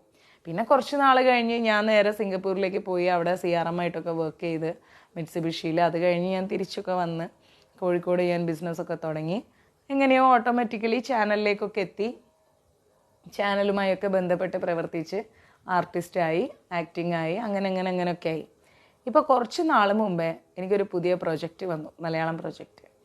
അപ്പം ഞാൻ ആ വർക്ക് ചെയ്യാം എന്നൊക്കെ ഞാൻ മനസ്സിൽ തീരുമാനിച്ച് ആ വർക്കിലേക്ക് ഞാൻ ഇറങ്ങിയപ്പം പ്രൊഡ്യൂസർ ആരാന്ന് ചോദിച്ചപ്പോഴാണ് മനസ്സിലായത് പ്രൊഡ്യൂസർ അന്ന് എനിക്ക് ചോറ് മേടിച്ചെന്ന 8,000 രൂപ ശമ്പളമുള്ള ഇവനാണെന്ന്. ഞാനേ ഷോക്കായിപ്പോയി. ഞാൻ ചോദിച്ചു ആ ഡയറക്ടറോട് അതാരാന്നറിയോ? ഞങ്ങൾ മച്ചാൻ കമ്പനിയായിരുന്നു എന്ന്. ഇന്ന് അവൻ എനിക്ക് ശമ്പളം തരുന്നു. ചിന്തിച്ചു നോക്കിക്ക്, പ്രൊഡ്യൂസർ ലെവലിലേക്ക് ഉയർന്നു. അപ്പോൾ ഒരു മനുഷ്യൻ്റെ തലവര മാറാനേ, അതെങ്ങനായാലും ശരി, ഒരു മനുഷ്യൻ്റെ തലവര മാറാൻ അധികം നേരമൊന്നും വേണ്ട. പക്ഷെ ഞാൻ പറഞ്ഞു ഞാൻ ചെന്നൈയിൽ നിന്നാണ് വരുന്നത്, നീ എനിക്ക് എക്സ്ട്രാ പൈസ തരണം കേട്ടോ. അപ്പം എന്നോട് നിൻ്റെ കഷ്ടപ്പാട് കുറച്ചിൽ ഇതുവരെ തീർന്നില്ലേ? ഞാൻ പറയും എവിടെ തീരാനാടാ, അതെന്നെയും കൊണ്ടേ പോവും, അതിന് ഒരു സംശയവും ഇല്ല. അപ്പം എന്നോട് കൊച്ചോ, ഞാൻ പറയോ കൊച്ചിനെ കെട്ടിക്കാറായി എന്ന് പറഞ്ഞു. ആണോ? ഞാൻ പറഞ്ഞ പിന്നല്ലാതെ എന്നൊക്കെ പറഞ്ഞു ഒരു തമാശയൊക്കെ പറഞ്ഞ് സംസാരിച്ച് പോയി. അപ്പം ഞാനിങ്ങനെ ചിന്തിക്കുകയാണ്, ഒരു മനുഷ്യൻ്റെ അവസ്ഥകൾ മാറുന്ന സമയം കണ്ടോ. അതുകൊണ്ട് ഒരിക്കലും നമ്മൾ ആരെയും വില കുറച്ച് കാണരുത്, ആരെയും താഴ്ത്തി. ഞാൻ അവനെ വില കുറച്ച് കണ്ടു എന്നല്ല കേട്ടോ പറയുന്നത്. ഞങ്ങളെല്ലാവരും ഇപ്പോഴും ഫ്രണ്ട്സാണ്, ആ ഒരു ഗ്രൂപ്പ് ഇപ്പോഴും ഉണ്ട്. അപ്പോൾ നമ്മൾ എന്ത് ചെയ്യരുത്, ആരെയും വില കുറച്ച് കാണരുത്. എല്ലാവരും ഒരു സമയം വരുമ്പോൾ മാറും. ഇന്നത്തെ നിങ്ങളുടെ കഷ്ടപ്പാടുകളും പരാധീനതകളും ഇല്ലായ്മകളും എല്ലാം മാറും. ഇതൊക്കെ താൽക്കാലികമാണ്. നമ്മൾ വിചാരിക്കും നമ്മുടെ വീട് പോയി, സ്വത്ത് പോയി, കാറ് പോയി, മക്കൾ പോയി, അസുഖമായി എന്നൊക്കെ നമ്മൾ ചിന്തിക്കും. പക്ഷെ ഇതിനൊക്കെ ഒരു മറുപുറം ഗുരുവായൂരപ്പൻ തരുന്നുണ്ട്. കാലാകാലം നിങ്ങളെ ദുഃഖിപ്പിക്കില്ല. കൂടിപ്പോയാലൊരു 10, 15, 20 വർഷം നമ്മൾ കഷ്ടപ്പെട്ടിട്ടുണ്ടാവും. പക്ഷെ അതിലും മേലെ ഭഗവാൻ, അതുക്കും മേലെ നമുക്കൊരു നല്ല നാള് കണ്ടുവച്ചിട്ടുണ്ട്. നല്ല സമയം നമുക്ക് തരാൻ ഭഗവാൻ നോക്കി വെച്ചിട്ടുണ്ട്. അതുകൊണ്ട് ആ സമയത്തിന് വേണ്ടി ഭഗവാനെ മുറുകെ പിടിച്ച് ജീവിക്കുക. എന്നാൽ ആ സമയത്തും നമ്മൾ എന്ത് ചെയ്യണം? ഭഗവാനെ മുറുകെ പിടിച്ച് ജീവിക്കണം. മനസ്സിലായില്ലേ? ഭഗവാനെ മുറുകെ പിടിച്ച് ജീവിക്കണം, അതാണ് മനസ്സിലാക്കേണ്ടത്. അതേപോലെയാണ് ഞാൻ ആദ്യം എൻ്റെ ഒരു വളരെ അടുത്ത സുഹൃത്തുണ്ടായിരുന്നു, ശ്രീവിദ്യ എന്ന് പറഞ്ഞിട്ട്. അവള് കഥ പറയല്ല കേട്ടോ, ഞാൻ ക്ലാസ്സിലേക്ക് വരാം. അവള് കള്ളിക്കാട് പള്ളിക്കൂട്ടം എന്ന് പറയുന്ന ഒരു സീരിയൽ ഇവിടെ ചെയ്യുമായിരുന്നു വിജയ് TV-യിൽ. കള്ളിക്കാട് പള്ളിക്കൂട്ടം. അന്ന് അവളെൻ്റെ ഭയങ്കര ഫ്രണ്ട്സായിരുന്നു. അപ്പം ഞാനും അവളും കൂടെ പുറത്തു പോകുന്ന സമയത്ത് എല്ലാവരും ഇങ്ങനെ, അന്നൊന്നും ഞാൻ ഇൻഡസ്ട്രിയിൽ വന്നിട്ടില്ല, ഞങ്ങൾ രണ്ടുപേരും കൂടെ ഇങ്ങനെ പുറത്തൊക്കെ പോകുമ്പോഴേക്കും എല്ലാവരും വന്നിട്ട് നിങ്ങൾ അന്ത സീരിയലിൽ നടിച്ച പാപ്പ തന്നെ, അന്ത പൊണ്ണ് തന്നെ എന്നൊക്കെ പറഞ്ഞുകൊണ്ട് ഇവളെ ഐഡൻറ്റിഫൈ ചെയ്തിട്ട് ഇവളുടെ കൂടെ നിന്ന് ഫോട്ടോ എടുക്കും, അങ്ങനെ സംസാരിക്കും. അപ്പോഴൊക്കെ ഞാനും ആഗ്രഹിക്കും, എന്നെയൊക്കെ ഇതുപോലെ ആരെങ്കിലും തിരിച്ചറിഞ്ഞിരുന്നു. സത്യം, ഞാൻ വെറുതെ പറയില്ല. മനുഷ്യൻ്റെ ഓരോ അവസ്ഥകളെ. പിന്നെ നമുക്കിപ്പം അങ്ങനത്തെ ആഗ്രഹങ്ങളൊന്നും ഇല്ല കേട്ടോ. കാരണം എന്താ, ഇപ്പം ഭഗവാനായിട്ട് കൂടുതൽ അടുത്തു അങ്ങനത്തെ ഒറ്റ ആഗ്രഹങ്ങളും ഇല്ല. അപ്പം ഞാനിങ്ങനെ വിചാരിക്കും, ഇവളുടെ അടുത്തൊക്കെ വന്ന് എത്ര ആൾക്കാർ സംസാരിക്കുന്നു, എത്ര ആൾക്കാർ ഐഡൻറ്റിഫൈ ചെയ്യുന്നു. എന്നെയൊക്കെ ആരെങ്കിലുമൊക്കെ ഇങ്ങനെ തിരിച്ചറിഞ്ഞിരുന്നെങ്കിൽ, എൻ്റെ അടുത്തൊക്കെ ആരെങ്കിലും ഇതുപോലെ വന്നിരുന്നെങ്കിൽ എന്ന് ഞാനിങ്ങനെ മാറി നിന്ന് ആഗ്രഹിച്ച ദിവസങ്ങളുണ്ടായിരുന്നു. മനസ്സിലായി. ഇപ്പം ഞാൻ ഇൻഡസ്ട്രിയിൽ ലൈവായപ്പോഴേക്കും ശ്രീവിദ്യ എന്ന് പറയുന്ന ഒരു ആർട്ടിസ്റ്റ് ഇല്ല. അവൾ ആ ഒരു സീരിയലോട് കൂടി ചെയ്ത് അത് കഴിഞ്ഞു. അവൾ എവിടെയാണെന്ന് പോലും എനിക്ക് അറിഞ്ഞൂടാ. ഫേസ്ബുക്കിലെല്ലാം ഞാൻ തപ്പി, അറിയാവുന്നവരോടൊക്കെ ചോദിച്ചു, ഒരു അഡ്രസ്സ് ഇല്ല, എവിടെയാണെന്ന് എനിക്ക് അറിഞ്ഞൂടാ. അപ്പം ഞാനിങ്ങനെ ചിന്തിക്കും, ഒരു പക്ഷേ എന്നെ ഈ ഫീൽഡിലേക്ക് കൊണ്ടുവന്നത് വളരെ യാദൃശ്ചികമായിട്ടാണ് ഞാൻ വന്നതെങ്കിൽ കൂടിയും അവളെ തിരിച്ചറിഞ്ഞ ആ സമയങ്ങളാവാം എൻ്റെ ഉള്ളിൽ അങ്ങനെ ഒരു ആഗ്രഹം മൊട്ടിടിച്ചത്. മേ ബി ആയിരിക്കാം, പറയാൻ പറ്റില്ല. അവൾ നിൽക്കുന്ന ആ പൊസിഷൻ ആയിരിക്കാം എൻ്റെ ഉള്ളിലും അതുപോലൊരു ആഗ്രഹത്തിന് തിരികൊളുത്തിയത്, അല്ലേ? പക്ഷേ ഞാൻ ആ ഒരു പൊസിഷനിൽ വന്നപ്പോഴേക്കും അവളെ കാണാനില്ല. ഇതാണ് ഭഗവാൻ ചെയ്യുന്ന ഓരോരോ പ്രവൃത്തികൾ. ഇന്ന് നിങ്ങൾ ഏത് ബന്ധുമിത്രാദികളുടെ മുമ്പിലാണോ തലകുനിക്കുന്നത്, നാളെ അവർക്ക് മുമ്പിൽ തല ഉയർത്തിപ്പിടിക്കാൻ ഒരു അവസരം നിങ്ങൾക്കുണ്ട്. യാതൊരു മാറ്റവും ഇല്ല. അങ്ങനെ ഒരു അവസരം നിങ്ങൾക്ക് നിർബന്ധമായിട്ടുമുണ്ട്. നിങ്ങൾ എന്താണോ ആഗ്രഹിക്കുന്നത് അത് നിങ്ങൾക്ക് ലഭിച്ചിരിക്കും. നിങ്ങൾ ആത്മാർത്ഥമായി ഭഗവാനോടൊരു കാര്യം ചോദിക്കുകയാണെങ്കിൽ, ഹൃദയത്തിൽ നിന്ന് നിങ്ങൾ ചോദിക്കുകയാണെങ്കിൽ നിങ്ങൾക്ക് ലഭിക്കും. എവിടെ ലഭിക്കാതെ പോകുന്നു? ചിലപ്പം സമയമെടുത്തായിരിക്കും നമ്മുടെ കാര്യങ്ങൾ നടന്നു കിട്ടുന്നത്. എന്നാലും നിങ്ങൾക്ക് ലഭിക്കും. എനിക്ക് നല്ല വിശ്വാസമുണ്ട്. മഞ്ജരീസിൽ ഇന്ന് എന്നോട് സങ്കടം പറയുന്ന ഓരോ വ്യക്തികളും നാളെ തിരിച്ചു വന്നിട്ട്, മാതാജി ആ വിഷമങ്ങളൊക്കെ മാറി, ഇന്നൊരു സമാധാനമുണ്ട് മാതാജി എന്ന് പറയുന്നൊരു കാലം ദൂരെയല്ല. നിങ്ങൾ അയക്കുന്ന ഓരോ ഓഡിയോസും ഞാൻ ഇവിടെ ഇരുന്നിട്ടാണ് പ്ലേ ചെയ്യാറ്. കിച്ചൂട്ട ഇത് കേൾക്കുന്നുണ്ടോ, നീ അറിയുന്നുണ്ടോ കിച്ചൂട്ട ഈ പാവത്തിൻ്റെ കണ്ണുനീര്? നീ കേൾക്കുന്നില്ലേ ഈ ഒരു കരച്ചിൽ? ഇവർക്ക് മുമ്പിൽ എന്താ കിച്ചൂട്ട നീ ഒരു തീരുമാനമെടുക്കാത്തത്? ഇനിയും വൈകല്ലേ? ഇനിയും നിന്നെ വിടാതെ മുറുകെ പിടിച്ച പാവങ്ങളല്ലേ അവരുടെ കർമ്മഫലമോ മറ്റെന്തോ അറിഞ്ഞോ അറിയാതെയോ അവർ ചെയ്തു പോയ തെറ്റുകളോ പാപങ്ങളോ എല്ലാം പുറത്ത്. നീ അല്ലാതെ ആരാ കിച്ചൂട്ട അവർക്കൊരാശ്വാസം? നീ അല്ലാതെ ആരാ അവർക്കൊരു പ്രയാസങ്ങൾക്കൊരു സമാധാനം കൊടുക്കാനുള്ളത് എന്ന് പറഞ്ഞ് ഓരോ ഓഡിയോസും ഇവിടെ ഇരുന്നിട്ട് ഞാൻ എന്ത് ചെയ്യുന്നറിയോ? മൊബൈലെടുക്കും, കാണിച്ചു തരാം. മൊബൈലെടുത്തിട്ട് നേരെ ഓരോരോ മെസ്സേജ് നോക്കുക. ഞാൻ അതാണ് നിങ്ങളോട് പറയുന്നത്, നിങ്ങൾ മെസ്സേജ് ഇടൂ എന്ന് പറയുന്നത്. മെസ്സേജ് എടുത്തിട്ട് ഇങ്ങനെ ഞാൻ എന്ത് ചെയ്യുന്ന ഓർത്ത് കഴിഞ്ഞാൽ ഇങ്ങനെ പ്ലേ ചെയ്തുകൊണ്ടേയിരിക്കും. പ്ലേ ചെയ്ത് കൊടുത്തു കഴിഞ്ഞാൽ ഭഗവാൻ അത് ഓട്ടോമാറ്റിക്കലി കേട്ടുകൊണ്ടിരിക്കുകയാണ്. മനസ്സിലായില്ലേ? ഉറപ്പായിട്ടും ഭഗവാൻ അത് കേൾക്കാതിരിക്കില്ല. ഞാൻ കേൾപ്പിച്ചു തരാം. ഇതിപ്പോൾ ഈ മെസ്സേജ് ഓപ്പൺ ചെയ്യാൻ പറ്റില്ല. ഓപ്പൺ ചെയ്യാതെ നമ്മുടെ ഹനുമാതാജി ഒരു മെസ്സേജ് ഇട്ടിട്ടുണ്ട്, അതെടുത്തിട്ട് ഞാൻ ഇങ്ങനെ കേൾപ്പിക്കും. ഒരു വിശേഷം പറയാൻ വിളിച്ചതാണ്. എൻ്റെ മക്കള് അച്ഛന് മെസ്സേജ് വിട്ടപ്പോൾ ആള് വിളിച്ച് അവരായിട്ട് സംസാരിക്കുന്നുണ്ട്, എന്നോട് മാത്രമേ ദേഷ്യമുള്ളൂ. ഇങ്ങനെ ഓരോരുത്തരുടെ മെസ്സേജും ഭഗവാൻ എങ്ങനെ കേൾപ്പിച്ചുകൊണ്ടിരിക്കും. ആ കേൾപ്പിക്കുന്നതിൽ നിന്നാണ് നിങ്ങൾക്കൊരു റിസൾട്ട് കിട്ടുന്നത്. മനസ്സിലായില്ലേ? അപ്പം അതുകൊണ്ട് നിങ്ങളുടെ പ്രാർത്ഥനകളെല്ലാം ഭഗവാൻ കേൾക്കുന്നുണ്ട്. കഴിഞ്ഞ ദിവസം അനുമാതാജി എന്തുമാത്രം വെപ്രാളപ്പെട്ട് മെസ്സേജ് അയച്ചു. ഇന്നിപ്പോൾ അനുമാതാജിയുടെ ഓഡിയോ ആണത്. മാതാജി എൻ്റെ മക്കൾ മെസ്സേജ് അയച്ചപ്പോൾ അദ്ദേഹം സംസാരിച്ച് തുടങ്ങി മക്കളോട്. ഇപ്പം എന്നോട് മാത്രമേ ദേഷ്യമുള്ളൂ. ഭാര്യയും ഭർത്താവുമായിട്ടുള്ള സൗന്ദര്യപ്പിണക്കൊക്കെ മാറിക്കോളും, അതിലൊന്നും ഒരുപാട് കഴമ്പൊന്നുമില്ല. അതൊക്കെ വളരെ അടുത്ത സമയം കൊണ്ട് മാറുന്ന കാര്യങ്ങളിൽ. ഏത് ഭർത്താക്കന്മാരാ ഭാര്യമാരോട് കുറച്ച് പിണക്കം വെക്കാത്തത്? അതൊക്കെ വെക്കും. അത്രയേ ഉള്ളൂ മനുഷ്യജീവിതം. ഓക്കെ, അതുകൊണ്ട് ഒരിക്കലും നമ്മൾ അമിത ആഗ്രഹങ്ങളൊന്നും വെക്കരുത്. ഒരു അമിത ആഗ്രഹവും വേണ്ട. നമ്മൾക്ക് നിലനിന്ന് പോകാനുള്ളത് അത് മതി. ധർമ്മത്തോടു കൂടി ജീവിക്കുക. ഗുരുവായൂരപ്പൻ നിങ്ങളുടെ തൃക്കരങ്ങൾ പിടിച്ചിരിക്കും. ലോഭപ്രജ്ഞാനമാഹന്തി പ്രജ്ഞാഹന്തി ഹതാം പ്രിയം ഹീർഹദാബാധതേ ധർമ്മം ധർമ്മോ ഹന്തി ഹതശ്രിയം ശ്രീഹർഹദാ പുരുഷം ഹന്തി പുരുഷസാധ്യനം വദ അതജ്ഞാദീ നിർവർദ്ധയേ ജ്ഞായധേ സുഹൃദോ ദ്വിജ എന്ന് വെച്ചാൽ ധനമില്ലാത്തവനെ ബന്ധുക്കളും മിത്രങ്ങളും ബ്രാഹ്മണരും ഉപേക്ഷിക്കുന്നു. പണം ഇല്ലെങ്കിൽ ആർക്കും വേണ്ട, ഒരു മനുഷ്യനും നമ്മളെ വേണ്ട. മാത്രമല്ല ധനമാണ് പരമമായ ധർമ്മം. പൈസ ഉണ്ടോ എല്ലാം ഉണ്ട്, എല്ലാം ഉണ്ട്. ധനത്തിലാണ് എല്ലാം പ്രതിഷ്ഠിതമായിട്ടുള്ളത്. എല്ലാ കാര്യവും പൈസയിലായിരിക്കുന്നത്. പൈസ ഉണ്ടെങ്കിലേ എല്ലാം ഉള്ളൂ, പൈസ ഇല്ലെങ്കിൽ ഒന്നുമില്ല. ധനികരാണ് ജീവിക്കുന്നത്, ധനമില്ലാത്തവൻ മൃദ്ധതുല്യനാണ്, അല്ലേ? പണമുള്ളവൻ നന്നായി ജീവിക്കുന്നുണ്ട്, പണം ഇല്ലാത്തവനോ മരിച്ചതിന് തുല്യമാണ്. സത്യമല്ലേ? ജീവിച്ചിരിക്കുന്ന പോലെ നമ്മൾ ജീവിക്കുന്നുണ്ടോ? നമ്മൾ കഴിക്കുന്ന ഭക്ഷണത്തിന് രുചി അറിയുന്നുണ്ടോ? കിടന്നാൽ അങ്ങോട്ടും ഇങ്ങോട്ടും തിരിഞ്ഞും മറിഞ്ഞും കിടക്കുക, എപ്പോഴോ ഒന്ന് ഉറങ്ങിപ്പോവാന്നല്ലാതെ ഏത് ദിവസമാണ് സമാധാനമായിട്ട് എഴുന്നേറ്റിട്ടുള്ളത്? മനസ്സറിഞ്ഞ് ചിരിച്ചിട്ട് നാളുകൾ എത്രയായി? ചിന്തകളില്ലാത്ത ദിവസം എപ്പോഴാ ഉള്ളത്? ആലോചിച്ച് നോക്കിക്കേ. ഒരോണം വരുന്നു, വിഷു വരുന്നു എന്ന് പറയുമ്പോഴേക്കും ഉള്ളിൻ്റെ ഉള്ളിൽ കത്തുന്ന ഒരു തീയുണ്ട്. പോട്ടെ, കുടുംബത്തിലൊരു കല്യാണം വരുന്നു എന്ന് പറയുമ്പോഴേക്കും പിടിക്കുന്ന ഒരു ആദിയുണ്ട്. മാസം കൂടുമ്പോഴേക്കും വീട്ടിൽ വാടകയ്ക്ക് വരുന്ന ഓണറുടെ കാര്യം, വണ്ടീൻ്റെ അടവ്, പാൽക്കാരൻ, പറ്റുകാശ്, ലോണുകൾ, കുറി, കുട്ടികളുടെ ഫീസ്, ബസ് ഫെയർ, വീട്ടു ചെലവ്, എന്തൊക്കെയാ നമ്മുടെ തലയിൽ എടുത്താൽ പൊങ്ങാത്ത കാര്യങ്ങൾ.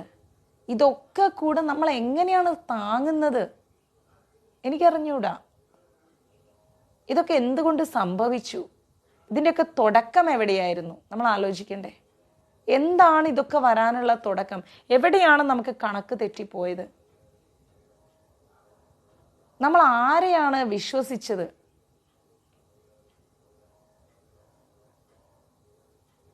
അപ്പോൾ ഇനിയെങ്കിലും നമുക്ക് മാറണം. ഈ ഒരു പ്രയാസങ്ങളിൽ നിന്നൊക്കെ നമുക്കൊന്ന് മോചനം വേണം. ഇനി ആരെ മുന്നിലും കൈനീട്ടരുത്. ഇനി ആരിൽ നിന്നും ഒന്നും സ്വീകരിക്കാനുള്ള ഒരു അവസരം ഭഗവാൻ വെക്കരുത്. നമ്മൾ അതിനു വേണ്ടി എന്ത് ചെയ്യാൻ പറ്റും? എവിടെ എനിക്ക് മുറുക്കി പിടിക്കാൻ പറ്റും? എവിടെ മുറുക്കി പിടിച്ചാൽ എനിക്ക് എവിടെ രക്ഷയുണ്ടാവും? ഈ പേരും പറഞ്ഞ് വീട്ടിൽ എന്നും ബഹളത്തിന് നിൽക്കാതെ എങ്ങനെ ഈ പ്രശ്നങ്ങളൊന്ന് തീർക്കാൻ പറ്റും? ഇതേക്കുറിച്ച് ആലോചിക്കണം. പലിശയിൽ നിന്ന് പലിശയിലേക്ക് വാങ്ങാനുള്ള ഒരു ഏർപ്പാടും ചെയ്യരുത്. അനാവശ്യമായിട്ട് ലോണുകൾ എടുക്കരുത്. ബാങ്ക് ലോൺസ് എന്തായാലും എടുക്കരുത്. പണമായിട്ട് തന്നെ ചിലവാക്കാൻ പഠിക്കുക. GPay പരിപാടി നിർത്തുക. GPay ആകുമ്പോൾ അങ്ങനെ പോവും. ക്യാഷായിട്ട് എണ്ണിക്കൊടുക്കുമ്പോൾ ഇത് ക്യാഷാണെന്നുള്ള ബോധം വരും. നിശ്ചിതമായ തുക പേഴ്സിൽ വെക്കുക. ആ പേഴ്സിലുള്ള പണം എടുത്തിട്ട് ചിലവാക്കിക്കൊണ്ട് തിരിച്ചു വരിക. അങ്ങനെ നമ്മളെ തന്നെ ഒന്ന് കൺട്രോൾ ചെയ്ത് നോക്ക്. ഒരു സ്ഥലത്ത് നമ്മൾ ബസ് കയറാൻ വേണ്ടി നിൽക്കുകയാണെങ്കിൽ, അരമുക്കാൽ മണിക്കൂറായി നിൽക്കുന്ന, ഒരു ബസ്സും വരുന്നില്ല, വന്ന 2 ബസ് നല്ല തിരക്കായിട്ട് പോവുകയും ചെയ്ത് എന്താ ചെയ്യുക? ഒരു കാര്യം ചെയ്യും, ഒരു ഓട്ടോ പിടിച്ച് പോവാം.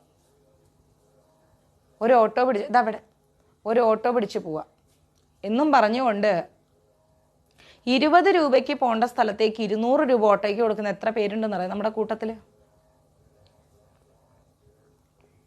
അപ്പം അതൊക്കെ ഒന്ന് സ്റ്റോപ്പ് ചെയ്തിട്ട് നടക്കുക. അങ്ങനെയൊക്കെ പോവുക. ഞാനും എൻ്റെ ഫ്രണ്ട്സും പണ്ട് എറണാകുളത്ത് ഉണ്ടാകുമ്പോഴേ 50 രൂപയാണ് കയ്യിലുള്ളെങ്കിൽ 30 രൂപയ്ക്ക് അല്ലെങ്കിൽ 40 രൂപയ്ക്കൊക്കെ പോകാൻ പറ്റുന്ന ദൂരത്തിൽ ഞങ്ങൾ പോയിട്ട് ഓട്ടോ നിർത്തിക്കും. മതി ഇവിടം വരെ വന്നാൽ മതി, കാരണം ഇനി അത്രേ പൈസ ഉള്ളൂ, ഇനി അങ്ങോട്ട് പോകാൻ കാശില്ല എന്നൊക്കെ പറഞ്ഞ് ഞങ്ങളൊക്കെ പല കളികൾ കളിച്ചിട്ടുണ്ട്, അറിയാമോ? എന്തിനു പറയണം, EVM മാരുതിയിലൊക്കെ ജോലി ചെയ്യുന്ന സമയത്ത് നമുക്ക് സർവീസ് സെക്ഷനിൽ വർക്ക് ചെയ്ത് കഴിഞ്ഞാൽ 200 റുപ്പീസ് എക്സ്ട്രാ കിട്ടും വാഷിങ്ങിന്, വണ്ടി വാഷിങ്ങിന്. അങ്ങനെയൊക്കെ 10 വണ്ടിയൊക്കെ വാഷ് ചെയ്തിട്ടൊക്കെ നമ്മൾ പൈസ ഉണ്ടാക്കിയിട്ടുണ്ട്. അങ്ങനെയൊക്കെ എന്തെല്ലാം കാര്യങ്ങൾ, ഒന്നും രണ്ടും ചെറിയും വലിയ കാര്യങ്ങളൊന്നല്ല. ഇൻഡിപെൻഡൻ്റ് ആയിട്ട് നിൽക്കണം. അച്ഛനെയും അമ്മയെയും ഭർത്താവിനെയും ഒന്നും ആശ്രയിക്കാതെ സ്വന്തം കാലിൽ നിൽക്കണം എന്ന ഒറ്റ മനോഭാവത്തോടു കൂടി. അതുകൊണ്ട് എന്തായി, നമ്മൾ സെൽഫ് മെയ്ഡാണ്. നമ്മൾ തന്നെ ഉണ്ടാക്കിയെടുത്താണ്. നമുക്കൊരാൾ സഹായിച്ചിട്ടല്ല നമ്മൾ ഉണ്ടായത് എന്ന നല്ല ബോധ്യം നമുക്കുണ്ട്. ആ രീതിയിൽ നമ്മൾ മുന്നോട്ട് പോവുക. എല്ലാം പോട്ടെ, കടയിൽ, കോഴിക്കോടുള്ള എൻ്റെ തുണിക്കടയിൽ, ഷോപ്പിൽ ഡ്രൈ വാഷ് യൂണിറ്റ് ഉണ്ട്. ആ സമയത്ത് അവിടെ ഡ്രൈ വാഷിന് വേണ്ടിയിട്ട് ചില ആൾക്കാർ വരുമ്പം, ചില അങ്ങനെ ഓഫീസിലൊക്കെ ജോലി ചെയ്യുന്നൊരു ഡ്രൈ വാഷ് വേണ്ട, നോർമൽ വാഷ് മതി.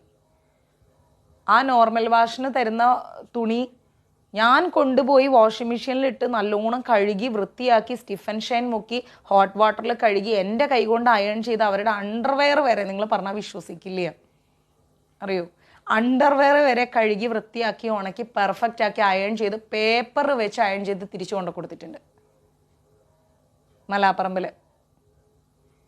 ചിന്തിച്ചു നോക്കിക്കേ, ഏതോ മനുഷ്യരുടെ അണ്ടർവെയർ. അങ്ങനെ വരേക്കും 10 രൂപ ഉണ്ടാക്കിയിട്ടുണ്ട്. കൊറോണ കാലത്തിൽ കൊറോണ വന്ന് കിടന്ന പുറത്തുനിന്ന് വന്ന ആളുകൾക്ക് രാവിലെ ഉച്ചയ്ക്കും വൈകിട്ടൊക്കെ ഭക്ഷണം ഉണ്ടാക്കി കൊടുത്തിട്ട് വരേക്കും നമ്മൾ നമ്മുടെ ദിവസങ്ങൾ തള്ളി നീക്കിയിട്ടുണ്ട്. ഏത് തൊഴിലിനും അതിൻ്റേതായ മാന്യതയുണ്ട്. ആ ഷോപ്പ് ഇപ്പോഴും ഉണ്ട്. ഏത് തൊഴിലിനും അതിൻ്റേതായ മാന്യതയുണ്ട്. ചെന്ന് കഴിഞ്ഞാൽ പിന്നെ ബ്ലൗസിന് ഹുക്ക് പിടിപ്പിക്കലൊക്കെയാണ് ജോലി. കാരണം അവിടെ ടൈലറിങ്ങും ഉണ്ട്. ബ്ലൗസിന് ഹുക്ക് പിടിപ്പിക്കുക, കസ്റ്റമേഴ്സിൻ്റെ ബ്ലൗസ് അയൺ ചെയ്ത് കൊടുക്കുക, ചുരിദാർ അയൺ ചെയ്ത് കൊടുക്കുക, സിബ് വെച്ച് കൊടുക്കുക, അതിൻ്റെ മുകളിൽ ഹുക്ക് പിടിപ്പിക്കുക, നൈറ്റി ഷേപ്പ് ചെയ്ത് കൊടുക്കുക, ഓൾട്ടർ ചെയ്ത് കൊടുക്കുക. ഇതൊക്കെ നമ്മൾ ചെയ്യുന്നുണ്ട് ശ്രീഷാസ്. ഇപ്പോൾ ഞാനത് മഞ്ചരീസ് ആക്കാൻ പോവാണ്. അതിൻ്റെ പേപ്പർ വർക്കിനും കൂടിയാണ് ഞാൻ പോകുന്നത്. ഇതൊക്കെ ചെയ്യുന്നുണ്ട്, ഈ ജോലികളൊക്കെ ചെയ്യുന്നുണ്ട്. ഒന്ന് ആലോചിച്ച് നോക്കിക്കേ. ഇത് മാത്രമൊന്നല്ല, ഒരുപാട് ജോലികൾ, ഒത്തിരി ജോലികൾ. അപ്പോൾ നമ്മൾ മനസ്സിലാക്കേണ്ട ഒരു കാര്യം എന്താ അറിയുക, നമ്മുടെ ജീവിതത്തിൽ ഒരു നിമിഷം പോലും നമ്മൾ പാഴാക്കരുത്. ഒരു നിമിഷം പോലും പാഴാക്കരുത്. ആ സമയങ്ങളെല്ലാം നമ്മൾ നല്ല രീതിക്ക് വിനിയോഗിക്കണം, നല്ല നിലയിൽ വിനിയോഗിക്കണം. അല്ലാതെ പെട്ടെന്ന് ഒരു സംഭവബഹുലമായിട്ട് ഒരു ആർട്ടിസ്റ്റായിട്ട് സുഖിച്ച് ജീവിക്കുന്ന ഒരാളല്ല ഞാൻ. അതും എൻ്റെ പ്രൊഫഷനാണ്. ആ പ്രൊഫഷനും ചെയ്യുന്നു. അങ്ങനെ ഒരുപാട് ജോലികൾ നിങ്ങൾക്ക് പറഞ്ഞാൽ എല്ലാം കൂടെ ലൈവിൽ പറയാൻ പറ്റില്ല. അങ്ങനെ നിരവധി ജോലികൾ ചെയ്തിട്ടാണ് നമ്മുടെ ജീവിതം നമ്മൾ മുന്നോട്ട് കൊണ്ടുപോയത്. അതുകൊണ്ട് ഒരു തൊഴിലിനും ഒരു അന്തസ്സില്ലായ്മയില്ല. ഏത് മാന്യതയുള്ള തൊഴിലിനും അന്തസ്സുണ്ട്. വിഷു സമയമാകുമ്പം കണിക്കൊന്ന മരത്തെ കയറിയിലൊക്കെ ഞങ്ങൾ ഫ്രണ്ട്സായിട്ട് കൂടി പറിച്ച് ആ കണിക്കൊന്ന വിറ്റിട്ടും ഓണം സീസണിൽ പൂക്കൾ വിറ്റിട്ടും ഒക്കെ 10 രൂപ ഉണ്ടാക്കിയിട്ടുണ്ട്. അച്ഛനും ഭർത്താവും ആങ്ങളെയൊക്കെ ഉണ്ട്. പക്ഷെ അതല്ല, നമ്മൾ നമ്മുടേതായൊരു 24 മണിക്കൂറും അധ്വാനിക്കാനുള്ളൊരു മനസ്സ് നമുക്കുണ്ടാവണം. മനസ്സിലായില്ലേ? അപ്പോൾ നമ്മൾ എന്താണെന്നറിയോ ചെയ്യേണ്ടത്, നമ്മൾ ഓരോ രൂപയ്ക്കും ജീവിതത്തിൽ വില കൽപ്പിക്കണം. അച്ചാറുണ്ടാക്കി വിൽക്കുന്നു, ഹോം നേഴ്സായിട്ട് പോയിട്ടുണ്ട്, എൻ്റെ എഡ്യൂക്കേഷൻ സംബന്ധമായ ജോലി ചെയ്തിട്ടുണ്ട്. അതുകൊണ്ട് ഒരിക്കലും നമ്മൾ എവിടെയും തല കുനിക്കില്ല. നമ്മൾ ഞാനല്ലേ നിന്നെ പോറ്റിയല്ലേ, അങ്ങനെ ഒരു വേർഡ് നമ്മൾ കേൾക്കേണ്ടി വരില്ല. നമ്മൾ സ്ത്രീകൾ എന്നും ബോൾഡായിരിക്കണം. നിങ്ങൾക്കറിയുമെന്നറിയില്ല, ഈ ഗ്ലാസ് കട്ട് ചെയ്യുന്നത് നിങ്ങൾ കണ്ടിട്ടുണ്ടോ? ഞാൻ പറയാം, എല്ലാം പറയാൻ പറ്റില്ല. ഗ്ലാസ് കട്ട് ചെയ്യുന്നത് കണ്ടിട്ടുണ്ടോ? അതായത് ഗ്ലാസിൻ്റെ ഷോപ്പിൽ ഗ്ലാസ് ഇങ്ങനെ കട്ട് ചെയ്യും. അപ്പം വേസ്റ്റ് ഗ്ലാസ് അവിടെ ഇടും. അത് നമ്മൾ കൈക്ക് ഉറയൊക്കെ ഇട്ട് കുറച്ച് ഷവോലൊക്കെ വെച്ച് വാരി ഒരു കൊട്ടയിലാക്കിയിട്ട് ടൈൽസ് ഉണ്ടാക്കുന്ന കടയിൽ കൊണ്ട് കൊടുക്കും. അത് പൊടിച്ചിട്ട് മിക്സ് ചെയ്തിട്ടാണ് ടൈൽസ് ഉണ്ടാക്കുന്നത്. അതൊക്കെ ഞങ്ങൾ ഫ്രണ്ട്സായിട്ട് ചെയ്തിട്ടുണ്ട്. അറിയോ? അതൊക്കെ ചെയ്തിട്ടുണ്ട്. ഓരോ കൊട്ട ഗ്ലാസിൻ്റെ വേസ്റ്റ് എടുത്തിട്ട്. അങ്ങനെയൊക്കെ എന്തെല്ലാം ജോലികൾ ചെയ്തിട്ടാണെന്നറിയോ നമ്മൾ ഇന്നത്തെ ഈ ഒരു അവസ്ഥയിൽ നമ്മൾ എത്തിയത്. ഇപ്പോഴും എനിക്ക് അതിലൊന്നും ഒരു മടിയില്ല. ഇപ്പോഴും ഞാൻ കോഴിക്കോട് കഴിഞ്ഞാൽ എൻ്റെ ആ ഗ്യാങ് വരും. എന്താ പരിപാടി? എൻ്റെ പരിപാടി അത് ഇത്, പിന്നെ നമ്മളെ കൊണ്ടാവുന്ന പണികളൊക്കെ ചെയ്ത് നമ്മുടെ പ്രൊഫഷനും നോക്കി, ഇവിടെ വരുമ്പോൾ മഞ്ചരീസും നോക്കി, മറ്റ് ജോലികളും ചെയ്ത് നമ്മൾ സ്ത്രീകൾ എന്നും ബോൾഡായിരിക്കണം. ധർമ്മമുള്ള ഓരോ 10 രൂപയും നമ്മൾ സമ്പാദിച്ചെടുക്കണം. മനസ്സിലായില്ലേ?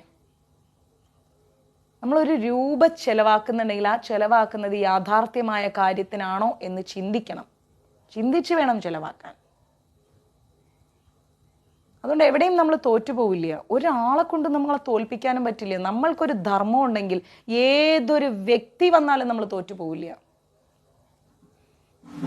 ആ രീതിയിൽ നമ്മൾ മുന്നോട്ട് ജീവിക്കണം. സാധാരണക്കാരിൽ സാധാരണക്കാരായിട്ട് നമ്മൾ ജീവിക്കണം. ആ ജീവിതമേ നിലനിൽക്കൂ. നമ്മൾ ആരെയും കാണിക്കാൻ ആർഭാടമായിട്ട് ജീവിക്കരുത്. മനസ്സിലായില്ലേ? ഒരാളെയും കാണിക്കാൻ നമ്മൾ ആർഭാടമായിട്ട് ജീവിക്കരുത്. എൻ്റെ അമ്മയുടെ സിസ്റ്റേഴ്സിൻ്റെ മക്കളൊക്കെ വലിയ ഹൈ പ്രൊഫൈൽസാണ്. ആയിക്കോട്ടെ, അതിന് എനിക്കെന്തോ വേണം?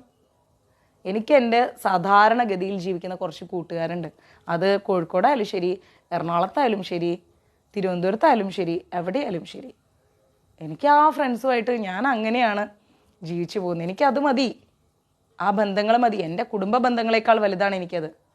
ഒരു വിളിക്കപ്പുറം എന്താടാ എടാ ഇങ്ങനൊരു വിഷയമുണ്ട്, നീയോടൊക്കെ ഞങ്ങളിപ്പോൾ വരാം, അതാണ്.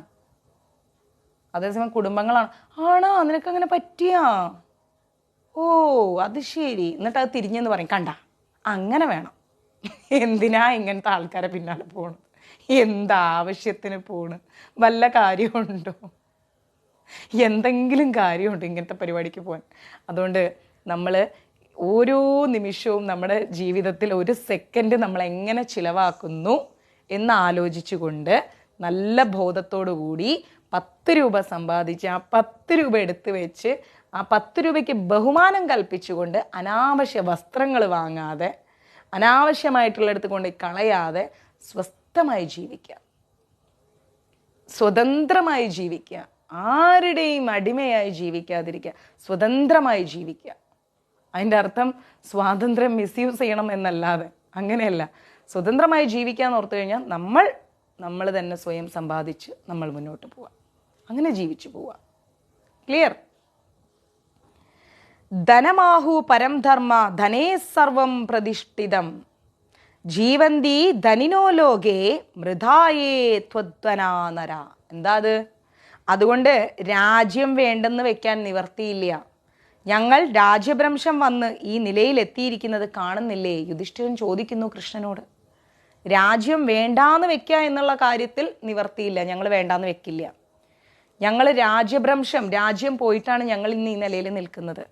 എന്നാൽ എൻ്റെ അഭിപ്രായം അവരും ഞങ്ങളും ചേർന്ന് കൃതാർത്ഥരായി സമനിലയിൽ സമ്പത്തോടുകൂടി വാഴണമെന്നാണ്. യുധിഷ്ഠിരരും പാണ്ഡവരും നമ്മുടെ എന്താ പറയുക കൗരവരും, അവർ രണ്ടുപേരും കൂടെ, ഇന്ദിരാ മാതാജി മഞ്ജരീസിലേക്ക് മെസ്സേജ് ഇട്ടു കേട്ടോ. രണ്ടുപേരും കൂടെ എന്ത് ചെയ്യണം? ഒരേപോലെ ജീവിക്കണം എന്നാണ് ആഗ്രഹം. അവർ താഴ്ന്നു പോകണം, നമ്മൾ ഉയർന്നു വരണം, അങ്ങനെയൊന്നുമില്ല. ഒരേപോലെ ജീവിക്കണം, അതാണ് ആഗ്രഹം. ആരുടെ? യുധിഷ്ഠിരൻ്റെ. യുദ്ധം ചെയ്ത് എല്ലാം നശിപ്പിച്ച് സമ്പത്ത് നേടുന്നതിനേക്കാൾ നല്ലത് അതല്ലേ? യുദ്ധം ചെയ്തിട്ട് എല്ലാവരും അങ്ങോട്ടും ഇങ്ങോട്ടും വെട്ടി മരിച്ച് കൂത്തി. എന്തിനാ അത്? അങ്ങനെ ഒരു സമ്പത്ത് നമുക്ക് വേണ്ട. നമ്മൾ പറഞ്ഞ് തീർത്ത് നല്ല രീതിയിൽ മുന്നോട്ട് ജീവിക്കുക, അതല്ലേ അതിൻ്റെ ശരി. നാം കൗരവരെ കൊന്നാൽ രാജ്യം മുഴുവൻ നേടാം. പാണ്ഡവർക്ക് കൗരവരെ കൊന്നു കഴിഞ്ഞാലോ രാജ്യം മൊത്തത്തിൽ നേടിയെടുക്കാം. എന്നാൽ അത് വേണ്ട, അത് ശരിയല്ല. നീചരായ ശത്രുക്കളെ കൂടി കൊല്ലാതിരിക്കുകയാണ് വേണ്ടത്. ആലോചിച്ച് നോക്കണം, നീചരായ ശത്രുക്കൾ, ഒന്നിനും കൊള്ളാത്ത ശത്രുക്കളായിരിക്കും അല്ലേ? ശത്രുക്കൾ എന്ന് പറഞ്ഞാൽ തന്നെ നീചരാണ്. അവരെ എന്തു ചെയ്യണം? അവരെ കൊല്ലാതിരിക്കുകയാണ് ചെയ്യേണ്ടത്. കൊല്ലരുത്, അവരെ ജീവിക്കാൻ വിട്ടേക്കണം. ജീവിതമാണ് ഏറ്റവും വലിയ പ്രശ്നം. മരണം എന്ന് പറഞ്ഞൊരു മോക്ഷമാണ്. ജീവിതമാണ് നമ്മൾ പോരാടേണ്ടത്, മരണത്തോടല്ല പോരാടേണ്ടത്, ജീവിതത്തോടാണ് പോരാടേണ്ടത്. പിന്നെ ഇത്തരം ജാതികളെ പറ്റി എന്തു പറയാൻ? എന്താ ഇവരെക്കുറിച്ചൊക്കെ പറയേണ്ടത്? യുദ്ധമുണ്ടായാൽ നമ്മുടെ ബന്ധുക്കളെല്ലാം നമ്മൾ കൊല്ലേണ്ടി വരില്ലേ? ശരിയല്ലേ? കൗരവരായിട്ട് യുദ്ധം ചെയ്യുമ്പം കൗരവര് പാണ്ഡവരുടെ ബന്ധുക്കളാണ്, മൊത്തത്തിൽ എല്ലാത്തിനെയും കൊല്ലേണ്ട വരും. അതാലോചിക്കുമ്പോൾ ശാസ്ത്രധർമ്മം തന്നെ വളരെ കഷ്ടമായിട്ടാണ് എനിക്ക് തോന്നുന്നത്. ധർമ്മപുത്രർ പറയുന്നു. ആ കൗരവരെയൊക്കെ കൊല്ലാന്ന് കേൾക്കുമ്പോൾ ആലോചിക്കുമ്പോൾ തന്നെ ക്ഷത്രിയ ധർമ്മം തന്നെ യുദ്ധമാണ്. ആ യുദ്ധം എന്ന് പറയുന്ന ധർമ്മത്തെ തന്നെ എനിക്ക് എന്താ പറയുക, വല്ലാത്തൊരു കഷ്ടമായിട്ടാണ് എനിക്ക് തോന്നുന്നത്. മഹാപാപം ചെയ്യാൻ ആണ് ക്ഷത്രിയ ധർമ്മം പ്രേരിപ്പിക്കുന്നത്. ക്ഷത്രിയ ധർമ്മം എന്ന് പറഞ്ഞാൽ യുദ്ധം ചെയ്യുക, അത് മഹാപാപമാണ്. അതൊന്നും സാധിക്കുന്നില്ല. യുദ്ധത്തിൽ ജയമായാലും പരാജയമായാലും ശരി, അത് ദുഃഖത്തിനുള്ള കാരണമല്ലേ? എപ്പോഴാ പാണ്ഡവർ ജയിക്കുക? കൗരവർ തോൽക്കുമ്പോൾ. കൗരവർ തോറ്റാൽ എന്താ സംഭവിക്കുക? അവർ മൊത്തം മരിക്കും. അപ്പം എന്താ ഉണ്ടാവുക? തീർച്ചയായിട്ടും മോനെ വിഷ്ണു, അപ്പം എന്താ ഉണ്ടാവുക? കൗരവർ മൊത്തം മരിച്ചു കഴിഞ്ഞാൽ പാണ്ഡവർക്ക് വിഷമം. കൗരവരുടെ സ്വത്തൊക്കെ കിട്ടും, പാണ്ഡവരുടെ സ്വത്തും കിട്ടും, പക്ഷെ പാണ്ഡവർക്ക് വിഷമം. ഇനി പാണ്ഡവർ തോറ്റാലോ? അതും വിഷമം. അപ്പം ജയിച്ചാലും വിഷമം തന്നെ, തോറ്റാലും വിഷമം തന്നെ. വൈരികളെ നശിപ്പിക്കാൻ യുദ്ധം ചെയ്തിട്ട് പുതിയ വൈരികളെ സൃഷ്ടിക്കുകയാണോ വേണ്ടത്? ശരിയല്ലേ? ശത്രുക്കളെ കൊല്ലാൻ വേണ്ടി യുദ്ധം ചെയ്യും, എന്നിട്ട് പുതിയ ശത്രുക്കളെ ഉണ്ടാക്കിയെടുക്കും. ഇതാണ് നമ്മുടെ ഒക്കെ പ്രശ്നം. നമ്മളും ചെയ്യുന്നത് അതാണ്. ഒരു കാര്യം തീർക്കാൻ പോയിട്ട് 4 കാര്യം വേറെ ഉണ്ടാക്കി വെക്കും. ഇതാണ് സംഭവിക്കുന്നത്. ഒരു ചെറിയ കാര്യമായിരിക്കും, പക്ഷെ അത് പറഞ്ഞു കൂട്ടി വലുതാക്കി വലിയ വിഷയമാക്കി അവിടെ ഊതി വീർപ്പിച്ച് വെക്കും.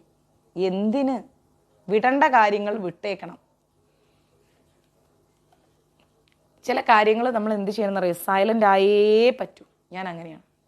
ചിലയിടത്ത് നല്ലൊരു 75, 80, 85%, 90% സൈലൻ്റ് ആവേണ്ട അടുത്ത് സൈലൻ്റ് ആവും. അല്ലാതെ നമ്മൾ വെറുതെ പ്രാന്ത് പിടിച്ചിട്ട് കാര്യമില്ല. നമ്മളുടെ ടൈം വേസ്റ്റ്, നമ്മളുടെ മൈൻഡ് അപ്സെറ്റ് ആവും, നമ്മുടെ സമാധാനം പോവും. ആലോചിച്ച് നോക്കുക. പിന്നെന്താ പറയുന്നത്? പരാജിതൻ എപ്പോഴും ദുഃഖമാണ് അല്ലെ? തോറ്റു കഴിഞ്ഞ് നമ്മളൊക്കെ പൈസ ഇല്ലാതൊക്കെ കഷ്ടപ്പെട്ട് ജീവിക്കുമ്പോൾ നമുക്ക് എപ്പോഴും ഒരു ദുഃഖമാണ്. അതുകൊണ്ട് ജയപരാജയങ്ങളെല്ലാം നമ്മൾ ഉപേക്ഷിക്കണം. ഒരിക്കലും ജയത്തിൻ്റെയും പരാജയത്തിൻ്റെയും പിന്നാലെ നമ്മൾ പോവരുത്. അതൊക്കെ നമ്മൾ ഒഴിവാക്കണം. സർവോച്ഛേദാച യദതേ വൈരാസന്ധ്യാ വിദിത്സയാ ജയോ വൈരം പ്രസിജ്ജതി ദുഃഖമാസ്തേ പരാജിത സുഖപ്രശാന്ത സ്വപിധി ഹിത്വാ ജയപരാജയോ. ഈ നിലയ്ക്ക് എന്താണ് വേണം എന്നുള്ളത് എനിക്ക് ഒരു നിശ്ചയവും ഇല്ല. ആര് പറയുന്നു? യുധിഷ്ഠിരൻ പറയുന്നു. ജയം കിട്ടിയാലും ശരി, പരാജയം കിട്ടിയാലും ശരി, ഒരുപോലെയാണ്. ഈ ഒരു അവസ്ഥയിൽ എന്താ ചെയ്യുക? കൃഷ്ണനോട് ചോദിക്കുന്നത്, എന്ത് ചെയ്യാൻ പറ്റും? ധർമ്മവും അർത്ഥവും ഒക്കെ ഞങ്ങൾക്ക് നഷ്ടപ്പെടാത്ത തരത്തിൽ എന്തെങ്കിലും ഒരു വഴി അങ്ങ് ഉപദേശിക്കൂ. ഞങ്ങൾക്ക് ധർമ്മവും വേണം, ഞങ്ങൾക്ക് ബന്ധങ്ങളും വേണം. എന്തെങ്കിലും ഒരു വഴി അങ്ങ് ഉപദേശിച്ചു തരൂ. ഹേ മധുസൂദന, ഈ വിഷയത്തിൽ അങ്ങല്ലാതെ ആരാ ഉപദേശിക്കാനുള്ളത്? ഭഗവാനായിരിക്കുന്ന അങ്ങേക്കല്ലേ പറ്റൂ. ഹേ മധുസൂദന, ഒരു ഉപദേശം തരൂ. അങ്ങേക്കല്ലാതെ ആർക്കും ഉപദേശിക്കാൻ കഴിയില്ല. അങ്ങേക്കൊണ്ടേ ഉപദേശിക്കാൻ സാധിക്കൂ. അതുകൊണ്ട് അങ്ങ് ഉപദേശിക്കൂ. ഇനിയാണ് ശ്രീകൃഷ്ണ ദൗത്യം. ഇത് കേട്ടിട്ട് നമ്മുടെ കൃഷ്ണൻ എന്ത് ചെയ്തു? അങ്ങ് ഉപദേശം തുടങ്ങി. കറക്റ്റ് സമയത്ത് എസ്താ സമ്പാടിക്കണ്ണൻ വരും. എസ്താ സമ്പാടിക്കണ്ണൻ എങ്ങനെയാണെന്നറിയോ? കൃഷ്ണൻ പറയുന്നത് കേൾക്കുമ്പോൾ ഒരു വല്ലാത്തൊരു എന്തോ ഇങ്ങനെ കാലേ കൂടിയൊക്കെ കയറി വരുന്ന പോലെയാണ്. കൊല്ല്, വിടരുത്, ആ കൗരവന്മാർക്ക് കിട്ടണം, അങ്ങനെയാണ്, അതാണ്, ഇതാണ്. ദുര്യോധനൻ പറക്കണം, കൊട്ടുക്ക ഭീമ, അർജുന, ഗാന്ധീവം. ഭയങ്കര സ്പിരിറ്റാണ്. ഈ കുട്ടികളെ പോലെയാണ്. ഞാൻ പലപ്പോഴും മെസ്സേജിലൂടെ ശ്രദ്ധിച്ചിട്ടുണ്ട്. എസ്താ സമ്പാടിക്കണ്ണന് മാത്രമല്ല, പലർക്കും രസമാണത്. നിങ്ങൾ എൻജോയ് ചെയ്യുന്നു എന്നുള്ളതിൻ്റെ ഒരു രസമാണ്. എനിവേ, നമ്മുടെ കൃഷ്ണൻ എന്താ പറയുന്നത് നോക്കാം.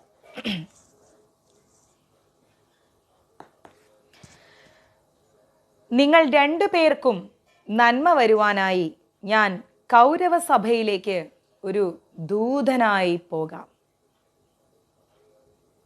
ദൗത്യം ഫലിക്കുകയാണെങ്കിൽ വലിയൊരു ദുരന്തം ഒഴിവായി കിട്ടുമല്ലോ. നാം ലോകത്തെ തന്നെ രക്ഷിച്ചുവെന്ന് സമാധാനിക്കാം. അത് കേട്ടപ്പോൾ ധർമ്മപുത്രർ പറയാണ്, കൃഷ്ണ, അങ്ങ് കൗരവ സഭയിലേക്ക് പോകുന്നത് എനിക്ക് സമ്മതമല്ല. ദുര്യോധനുണ്ടോ അങ്ങയുടെ ഹിതോക്തികൾ കേൾക്കാൻ പോകുന്നു? അങ്ങ് പറയുന്ന എന്തെങ്കിലും ദുര്യോധനൻ കേൾക്കൂ. രാജാക്കന്മാരെല്ലാം അവൻ്റെ ഭാഗത്തുണ്ട്. അവർ അവിടെ വെച്ച് അങ്ങയെ വല്ല ഉപദ്രവവും ചെയ്യുമോ എന്നാണ് എൻ്റെ ഭയം. ശത്രുക്കളുടെ നടുവിലേക്ക് അങ്ങയെ ഒറ്റയ്ക്ക് വിടുന്നത് ഉചിതമല്ല. അങ്ങ് പോവണ്ട. ഉടനെ കൃഷ്ണൻ പറയാണ്, മഹാരാജാവേ, ദുര്യോധനന്റെ ദുഷ്ടതകൾ അറിഞ്ഞുകൊണ്ട് തന്നെയാണ് നാം പോകുന്നത്.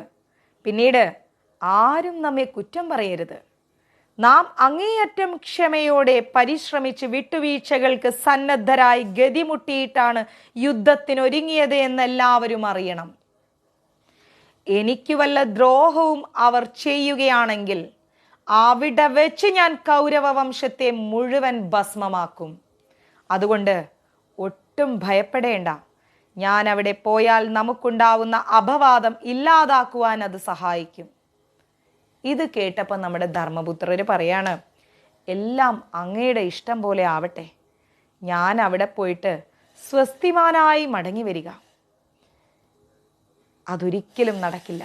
എന്നാൽ അങ്ങാണ് അവിടെ ചെല്ലുന്നതെങ്കിൽ ഉറപ്പായും അഭിമാനത്തോടുകൂടി മടങ്ങി വരാൻ സാധിക്കും. ഞങ്ങൾക്കെല്ലാം ഏറ്റവും പ്രിയപ്പെട്ടവനും പരമാശ്രയവുമായിട്ടുള്ളത് അങ്ങ് മാത്രമാണ്. ഞങ്ങളുടെ എല്ലാം ഹിതം അങ്ങ് പ്രത്യേകം ശ്രദ്ധിക്കുന്നുണ്ട്. അതെനിക്ക് ഉറപ്പാണ്. എല്ലാവരുടെ കാര്യവും നന്നായി അറിയാവുന്ന ഭവാൻ ദുര്യോധനനോട് എല്ലാം വേണ്ടതുപോലെ ഉപദേശിക്കുമെന്നും എനിക്ക് ഉറപ്പുണ്ട്. ധർമ്മപുത്രർ പറഞ്ഞു. ഇത് കേട്ടപ്പോൾ നമ്മുടെ ഭഗവാൻ വീണ്ടും പറയാണ്, അങ്ങ് പറയുന്നത് പോലെ ഞാൻ ചെയ്യാം. എന്നാൽ ഒരു കാര്യം ഞാൻ അങ്ങയെ ഓർമ്മിപ്പിക്കുവാൻ ആഗ്രഹിക്കുന്നു. അങ്ങയുടെ അതിരുകടന്ന ധർമ്മബുദ്ധിയും കാരുണ്യവും ഒരു ക്ഷത്രിയന് ചേർന്നതല്ല. യുദ്ധത്തിൽ ജയമുണ്ടാകാം, പരാജയമുണ്ടാകാം. പക്ഷേ ക്ഷത്രിയന്റെ ധർമ്മം യുദ്ധമാണ്. ധാർത്തരാഷ്ട്രന്മാർ ദുർമോഹികളും കൃപണരുമാണ്. സത്യത്തിലും ധർമ്മത്തിലും വിശ്വാസമില്ലാത്തവരാണ്.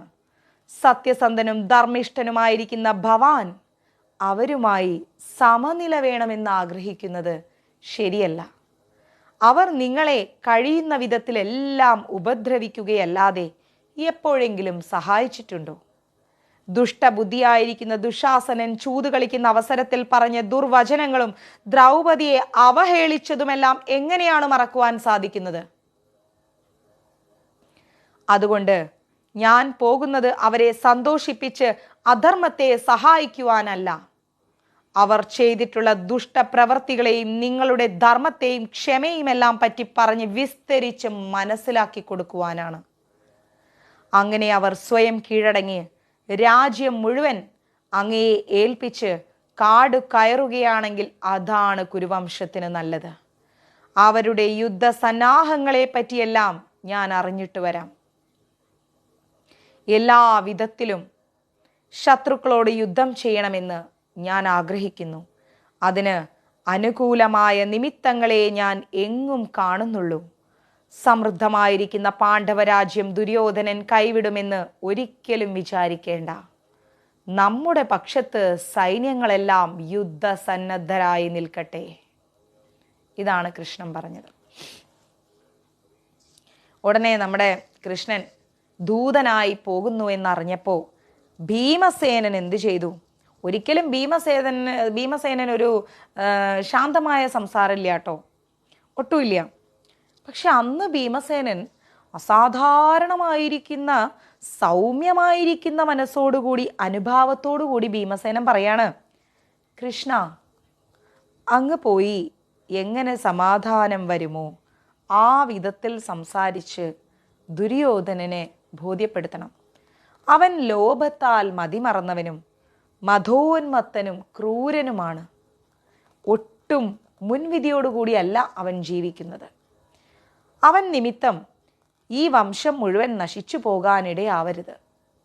ദുസ്വഭാവിയും പാപിയും പകയുള്ളവനുമായ ദുര്യോധനനെ പറ്റിയും അവൻ്റെ സൈന്യത്തെ പറ്റിയൊക്കെ അങ്ങേക്കറിയാലോ.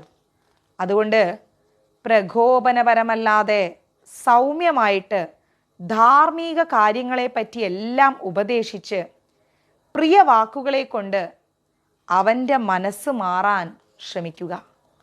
ദുര്യോധനൻ്റെ കീഴിൽ ഞങ്ങളെല്ലാവരും കഴിഞ്ഞു കൂടിയാലും ഭാരതന്മാർ നശിക്കാതിരിക്കട്ടെ. പിതാമഹനോടും സദസ്യരോടും എല്ലാം ഭ്രാതൃ സഹോദര്യം നിലനിൽക്കുന്ന വണ്ണം ദുര്യോധനന് നല്ല ബുദ്ധി ഉണ്ടാകാൻ വേണ്ടി അങ്ങ് സംസാരിച്ചിട്ട് വരൂ. രാജാവിനും അർജുനനും ഒന്നും യുദ്ധം ചെയ്യണമെന്ന് ആഗ്രഹമില്ല. രാജ്യം നശിക്കാതിരിക്കട്ടെ, അത്രേ വേണ്ടു. വാസുദേവ തഥാ കാര്യം ന കുരു നനയാ സ്പൃശേത് വാജ്യാ പിതാമഹോ വൃദ്ധോ യേ ച കൃഷ്ണ സഭാസദാ ഭ്രാതॄണാമസ്തു സൗഭ്രാത്രം ധാർത്തരാഷ്ട്രാ പ്രശാമൃത്യാം അഹമേവം ബ്രവീമേധ്യത് രാജാ ചൈവ പ്രശംസതി അർജുനോ നൈവ യുധാർത്തി ഭൂയസീ ചാധയാർജുന. ഭീമസേനന്റെ ഒരിക്കലും കേൾക്കാത്ത രീതിയിലുള്ള വാക്കുകൾ കേട്ടപ്പോൾ, അതും സൗമ്യതയോടെയുള്ള വാക്ക് കേട്ടപ്പോൾ യഥാർത്ഥത്തിൽ കൃഷ്ണന് ചിരിയാണ് വന്നത്. എന്നിട്ട് കൃഷ്ണൻ പറയാണ്, ഹെടോ ഭീമ, നീ ഇപ്പോൾ എന്താണ് ഭാവം മാറ്റി സംസാരിക്കുന്നത്? യുദ്ധത്തിന് വേണ്ടി കൊതിച്ചിരിക്കുന്നവനല്ലടാ നീ, അല്ലേ? ശത്രുക്കളെയെല്ലാം അനായാസേന ജയിക്കാൻ കഴിവുള്ള നീ കൗരവന്മാർ ചെയ്ത വഞ്ചനകളെല്ലാം മറന്ന് ഇപ്പൊ സമാധാനം ആഗ്രഹിക്കുന്നു. നീ നിന്റെ സത്യമൊക്കെ മറന്നുപോയോ ഭീമ? പാഞ്ചാലിയെ അപമാനിച്ച ദുര്യോധനനെ ഞാൻ ഗദ കൊണ്ടടിച്ചു കൊല്ലും എന്നൊക്കെ ആൾക്കാരുടെ മുമ്പിൽ വെച്ച് സത്യം ചെയ്തവനല്ലേ നീ? കൗരവന്മാരുടെ പേര് കേൾക്കുമ്പോഴേക്കും പൗരുഷം തുടിച്ചിരുന്ന നിനക്ക് ഇപ്പൊ എന്താ ഒരു ശാന്തബുദ്ധി? യുദ്ധം കൊതിക്കുന്നവർക്ക് യുദ്ധം അടുത്ത് വരുന്നു എന്നറിയുമ്പോൾ മനസ്സ് മടുക്കും. ഭീമൻ യുദ്ധത്തെ ഭയപ്പെടുന്നു, അതല്ലേ സത്യം? എന്തൊരാശ്ചര്യാണിത്! നിന്റെ ശൗര്യവും വീര്യവും ഒക്കെ ഇപ്പൊ എവിടെ പോയി? ഹലോ ഹലോ ഓക്കെ, ഞാൻ കരുതി ലക്ഷ്മിയാണെന്ന്, അതാ ചോദിച്ചത്. ശരി, ക്ലാസ്സിലാണേ. ഇപ്പോ ആണത്തം കെട്ട അവസ്ഥയിലേക്ക് നീ പോകാൻ കാരണം എന്താ? ഈ വാടിത്തളർന്ന ഭാവം ഭീമ നിനക്ക് ചേർന്നതല്ല കേട്ടോ. എഴുന്നേൽക്കൂ. ഒരിക്കലും വിഷമത്തിന് അടിമപ്പെടരുത്. ഇത് ഭഗവാൻ കൃഷ്ണൻ പറയുന്ന കാര്യമാണ്. ഭീമനോട് മാത്രമല്ല, നമ്മളോടും. എന്താ പറയുന്നതെന്നറിയോ? എഴുന്നേൽക്കൂ.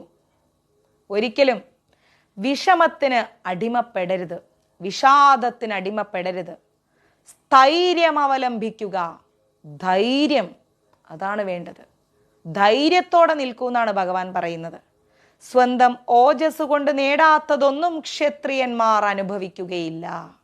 അവരവരുടെ കഴിവ് കൊണ്ട് നേടിയെടുത്തതേ അനുഭവിക്കൂ. അതേപോലെ നമ്മളും നമ്മുടെ കഴിവ് കൊണ്ട് നേടിയെടുത്തത് വേണം അനുഭവിക്കാൻ. ഉദ്ദിഷ്ടസ്വോ വിഷാദാമാകൃതാ വീരസ്ഥിരോഭവ നൈതന്യരൂപം തേയത്തേ ഗ്ലാനിരമരിന്ദിമ യഥോജസാനാലഭതോ ക്ഷത്രിയോ ദദുഷ്ടുനദേ. ഇങ്ങനെ കൃഷ്ണൻ അങ്ങ് ശകാരിച്ചപ്പോ, സ്നേഹത്തോടെ ശകാരിച്ചപ്പോ ഭീമൻ പറഞ്ഞു, കൃഷ്ണ അങ്ങനെ തെറ്റിദ്ധരിച്ചിരിക്കുകയാണ്. എൻ്റെ പൗരുഷമൊന്നും നശിച്ചിട്ടില്ല. എൻ്റെ മഹത്തായ ശക്തിയെ പറ്റിയുള്ള ബോധം എനിക്ക് നന്നായിട്ടുണ്ട്. ഭീരുത്വം കൊണ്ടല്ല ഞാനിങ്ങനെ പറയുന്നത്, സൗഹൃദം കൊണ്ടും സ്നേഹം കൊണ്ടുമാണ് പറയുന്നത്. ഭാരതന്മാർ നശിക്കരുത് എന്ന് ഞങ്ങളെല്ലാവരും ആഗ്രഹിക്കുന്നുണ്ട്. അതുകൊണ്ടാണ് ഞങ്ങൾ ഈ വിഷമങ്ങളൊക്കെ സഹിച്ചിരിക്കുന്നത്. യുദ്ധമുണ്ടായാൽ സർവനാശമാണ് ഫലം. എന്നാൽ യുദ്ധം വേണ്ടി വരുമ്പോഴോ കൗരവന്മാരെ മുഴുവൻ നശിപ്പിക്കാൻ ഞാൻ ഒരുക്കമാണ് കൃഷ്ണ. ഇത് കേട്ടപ്പം നമ്മുടെ കൃഷ്ണന് കുറച്ച് സന്തോഷമായി. ഓക്കെ, ഭീമന്റെ സ്റ്റാൻഡിൽ തന്നെയാണ് നിൽക്കുന്നത്, ഭീമൻ മാറിയിട്ടില്ല. ഉടനെ നമ്മുടെ അർജുനൻ വന്നു. അർജുനൻ പറയാണ്, കൃഷ്ണൻ പോകുന്ന കാര്യത്തെക്കുറിച്ചൊക്കെ സംസാരിച്ച് അനുകൂലിച്ചാണ് സംസാരിക്കുന്നത്. എന്നിട്ട് അർജുനൻ പറയാണ്, അല്ലയോ കൃഷ്ണ, യുധിഷ്ഠിരൻ്റെ വാക്കുകളൊക്കെ ഞാൻ കേട്ടു. ഭവാൻ ഏറ്റെടുത്തിട്ടുള്ള കാര്യം അത്രയ്ക്ക് സുഖകരമാണെന്ന് എനിക്ക് തോന്നുന്നില്ല കൃഷ്ണ. കൃഷ്ണൻ കൗരവ വംശത്തിലേക്ക് ദൂതനായി പോകുന്ന കാര്യം അത്രയ്ക്ക് നല്ലതാണെന്ന് എനിക്ക് തോന്നുന്നില്ല. എന്നാൽ ഇത് സാധിക്കില്ല എന്ന് വിചാരിച്ചിട്ട് ഒരു കാര്യവും ഉപേക്ഷിക്കരുത്. എല്ലാവർക്കും എന്താണോ സന്തോഷം അത് ചെയ്യാനാണ് അങ്ങ് പുറപ്പെടുന്നത്, അല്ലേ? പക്ഷേ ദുഷ്ടനും ലോഭിയുമായിരിക്കുന്ന ആ ദുര്യോധനൻ അത് മനസ്സിലാക്കുമോ എന്നുള്ളതാണ് എൻ്റെ സംശയം. അധാർമികമായിരിക്കുന്ന വഴിയിലൂടെ ഒക്കെ ജയിച്ചിട്ട് ഞങ്ങളെ കാട് കയറ്റിയത് കൊണ്ട് അവൻ കുറച്ച് ദുഷ്ടനാണ്. കുറച്ചൊന്നല്ല, നല്ല ദുഷ്ടനാണ്. യുദ്ധത്തിൽ കൗരവന്മാരെയും കൂട്ടുകാരെയൊക്കെ വധിക്കാൻ ഞങ്ങൾ എപ്പോഴും തയ്യാറാണ് കൃഷ്ണ. എങ്കിലും അങ്ങയുടെ ഈ ഒരു പ്രവർത്തനം കൊണ്ട് എന്തെങ്കിലും ഗുണം ഉണ്ടാവുകയാണെങ്കിൽ ഞങ്ങളെല്ലാം പൊറുക്കാൻ തയ്യാറാണ്. ഞങ്ങൾക്കും യുദ്ധം വേണ്ട. എല്ലാം അങ്ങയുടെ ഇഷ്ടത്തിന് വിട്ടു തന്നിരിക്കുന്നു. ഞങ്ങൾക്ക് എന്താണോ അനുകൂലമായിരിക്കുന്നത് അതേ അങ്ങ് ചെയ്യൂ. അതെനിക്ക് നന്നായിട്ടറിയാം. അതുകൊണ്ട് കൃഷ്ണ, അങ്ങേക്ക് എന്താണോ ശരിയെന്ന് തോന്നുന്നത് അതങ്ങ് ചെയ്തിട്ട് വരൂ. കൃഷ്ണൻ അർജുനൻ്റെ ഈ വാക്കുകൾ കേട്ടപ്പം കൃഷ്ണൻ പറയാണ്, ഇവിടെ നമ്മൾ മനസ്സിലാക്കേണ്ട ഒരു പോയിന്റ് ഉണ്ട്. എന്താണെന്നറിയോ? യുധിഷ്ഠിരൻ സംസാരിച്ചു വന്നപ്പോൾ കൃഷ്ണൻ എന്താ ചെയ്തത്? ക്ഷമയോടെ അത് കേട്ടു നിന്നു. എന്നിട്ടാണ് മറുപടി പറഞ്ഞത്. First you have to listen, then you speak. ആദ്യം നമ്മൾ കേൾക്കണം, പിന്നെ നമ്മൾ എന്ത് ചെയ്യണം? തിങ്ക് ചെയ്യണം, ചിന്തിക്കണം. പിന്നെ നമ്മൾ എന്ത് ചെയ്യണം? സംസാരിക്കണം. പക്ഷെ നമ്മളെ ഇടയിൽ പൊതുവെ എങ്ങനെയാണെന്നറിയോ? നമ്മുടെ വീടുകളിലും എന്തേലും ഒന്ന് സംസാരിച്ച് വരുമ്പോഴേക്കും നീ അത് ചെയ്തിട്ട്, ഞാൻ ചെയ്തെന്ന് നിങ്ങളോട് ആര് പറഞ്ഞു? നിങ്ങൾ കണ്ടോ? അല്ല നീ അത് ചെയ്തോന്നല്ല, നിങ്ങളോട് ആര് പറഞ്ഞു? പിന്നെ അങ്ങോട്ട് ഒരു വോൾക്കാനോ എക്സ്പ്ലോഷൻ, ഒരു അഗ്നിപർവ്വത സ്ഫോടനമാണ് നടക്കുക. എന്താ ഒരു 5 മിനിറ്റ് അവിടെ നടന്നതെന്ന് ചോദിച്ചാൽ നമുക്ക് പറയാനേ പറ്റില്ല. ഒരു ഓക്കി വന്ന പോലെ ആയിരിക്കും. കൂട്ടടി, തല്ലോട് തല്ല്, ഒടുക്കത്തടി. ഇതാണ് നമ്മുടെയൊക്കെ വീടുകളിൽ നടക്കുന്നത്. ഇതൊക്കെ ഒന്ന് മാറ്റി വെച്ചിട്ട് ഒരാൾ സംസാരിക്കുമ്പോൾ ആ സംസാരിക്കുന്നത് എന്താണ്, എനിക്ക് നേരെ വരുന്ന അലിഗേഷൻസ് എന്താണ്, എനിക്ക് നേരെ വരുന്ന കുറ്റങ്ങൾ, അതൊന്ന് ശ്രദ്ധയോടെ കേൾക്കുക. അതിനല്ലേ ഈശ്വരൻ ഈ 2 എണ്ണം തന്നിരിക്കുന്നത്. അല്ലാതെ ഇവിടം മുതൽ ഇവിടം വരെ കുത്തി ഇങ്ങനെ ഇങ്ങനെ ഇങ്ങനെ ഇങ്ങനെ ഇങ്ങനെ ഇങ്ങനെ കുത്തി എന്താ പറയുക, നിറച്ചും ഇട്ട് തൂക്കിയിടാനാണോ ഇത് 2 എണ്ണം തന്നിരിക്കുന്നത്? അല്ല. ഇതിൻ്റെ അകത്തു കൂടെ ഒരു ഹോള് വെച്ചിട്ട് അതിൻ്റെ അകത്ത് കൂടെ ഒരു വഴിയുണ്ട്. ആ വഴി ഇതിൻ്റെ അകത്ത് ചെന്നിട്ട് ഇവിടം കൊണ്ട് നല്ലോണം ആലോചിച്ചിട്ട് വേണം ഇവിടെ അങ്ങ് തുറക്കാൻ.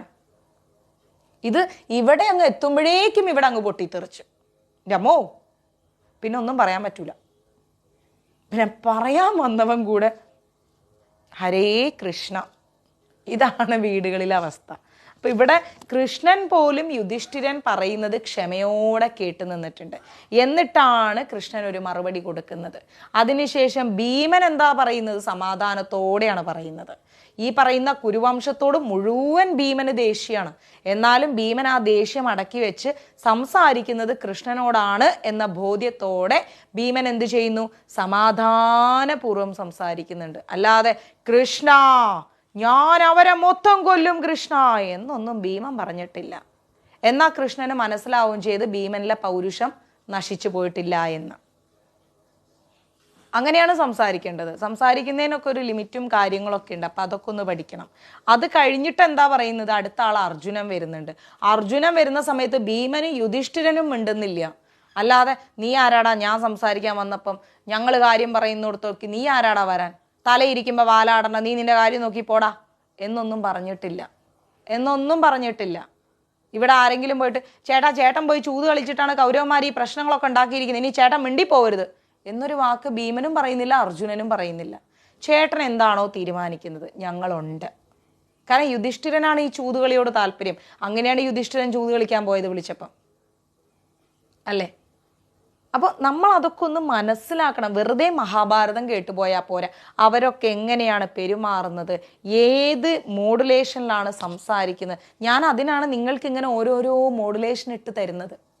മനസ്സിലായില്ലേ? ഓരോ മോഡുലേഷനിൽ അവർ ഓരോ അവസ്ഥകളെ എങ്ങനെയാണ് ഹാൻഡിൽ ചെയ്യുന്നത്, ഇതൊക്കെ നമ്മൾ മനസ്സിലാക്കണം.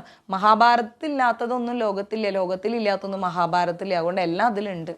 അപ്പം നമ്മളും ഒന്ന് ഇവരെ പിന്നാലെ പോയി ഇവരിൽ നിന്ന് ഒരംശമെങ്കിലും മനസ്സിലാക്കി ചിന്തിച്ച് നമ്മൾ എന്ത് ചെയ്യണം? ഒന്ന് ആലോചിച്ച് സംസാരിക്കണം. ഓക്കെ? എന്നിട്ട് എന്താ പറയണത്? അർജുനൻ പറയാണ്. അർജുനന്റെ മറുപടി കേട്ടപ്പോൾ കൃഷ്ണൻ പറയാണ്, അർജുന, ദുര്യോധനൻ ചെയ്തിട്ടുള്ള തെറ്റുകുറ്റങ്ങളൊക്കെ നിനക്ക് ഓർമ്മയില്ലേ അർജുന? നീ മറന്നോ അതൊക്കെ? അവൻ ഞാൻ പറയുന്നതൊന്നും കേൾക്കില്ല എന്ന് എനിക്ക് നല്ല ഉറപ്പുണ്ട് അർജുന. അവൻ കേൾക്കൂല. അവൻ്റെ സ്വഭാവം അതാണ്.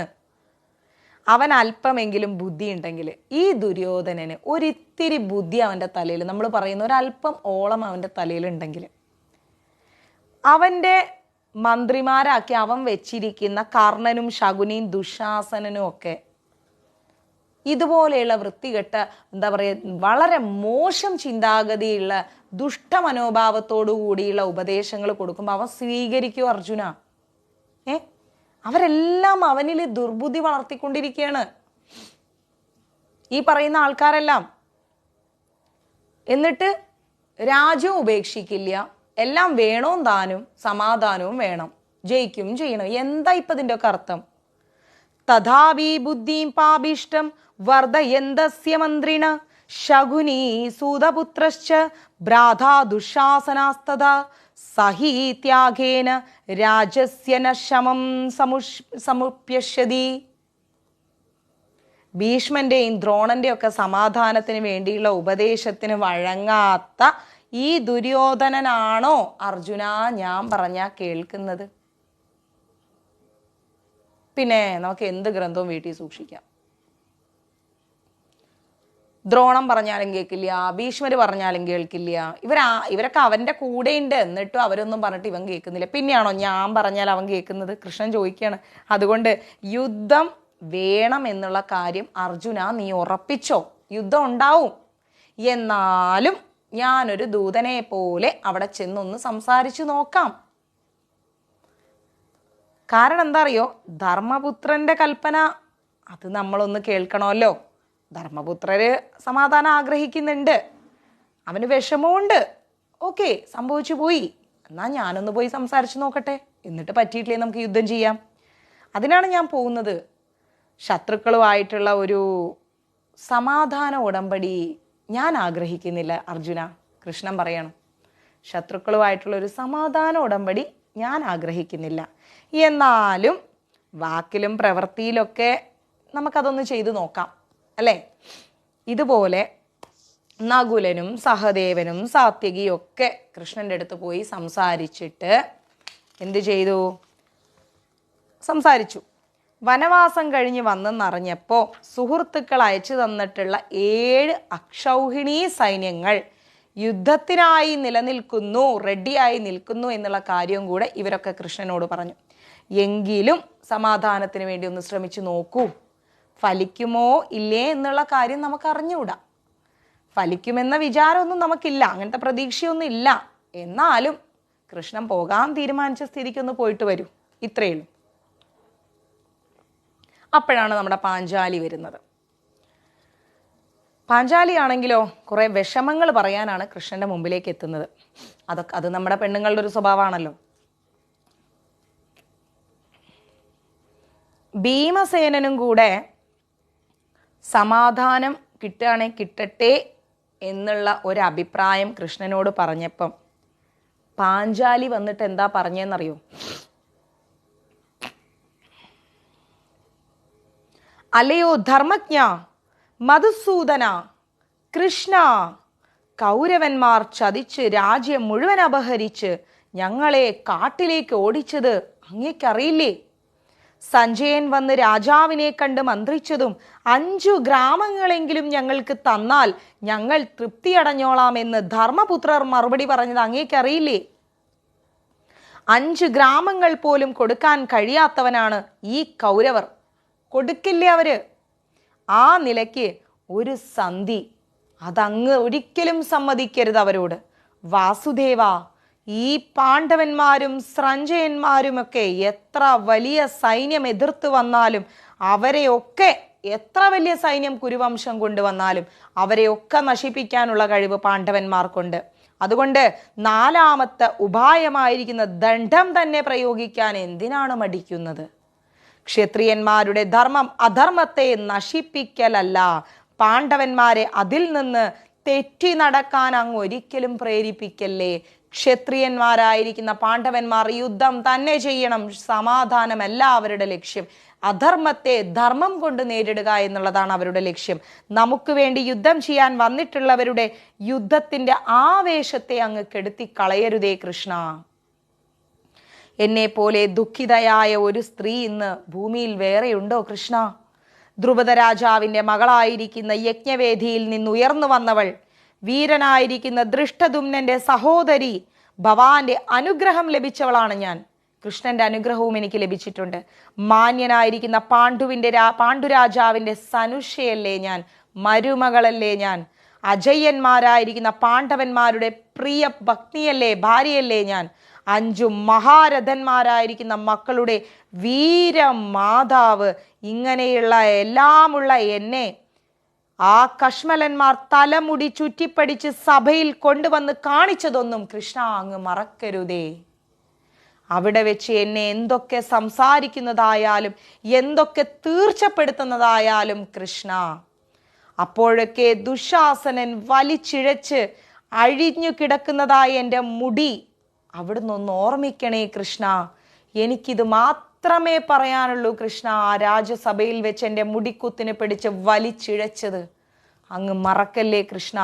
എൻ്റെ ഭർത്താക്കന്മാർ സമാധാനമാണ് ആഗ്രഹിച്ച് സന്ധിക്ക് തയ്യാറായാലും യുദ്ധമില്ലാതാവാൻ പോകുന്നില്ല കൃഷ്ണ, യുദ്ധമുണ്ടാവും.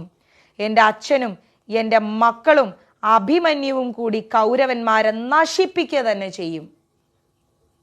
ദുര്യോധനന്റെയും ദുശാസനന്റെയും ശവങ്ങൾ യുദ്ധഭൂമിയിൽ കഴുകന്മാർ കൊത്തി വലിക്കുന്നത് കണ്ടാലേ കൃഷ്ണ ഒരു സ്ത്രീ എന്ന നിലയ്ക്ക് എനിക്ക് സമാധാനം ലഭിക്കൂ കൃഷ്ണ. 13 വർഷങ്ങളായി ഉള്ളിൽ കത്തിയെരിഞ്ഞുകൊണ്ടിരിക്കുന്ന ദുഃഖാഗ്നിയെ കെടുത്തുവാൻ സാഹചര്യം ഉണ്ടാക്കുകയാണ് ചെയ്യേണ്ടത് കൃഷ്ണ. ഭീമാർജുനന്മാർ സമാധാനം സംസാരിച്ചാലും കൃഷ്ണ അങ്ങ് വേണ്ടതുപോലെ ചെയ്യുമെന്ന് എനിക്ക് ഉറപ്പുണ്ട് കൃഷ്ണ. ദുഃഖിതർക്കാശ്രയം കൃഷ്ണനല്ലാതെ മറ്റാരാണ്? അധർമ്മത്തിന്റെ മുമ്പിൽ ധർമ്മം വിലപ്പോവുകയില്ലേ കൃഷ്ണ?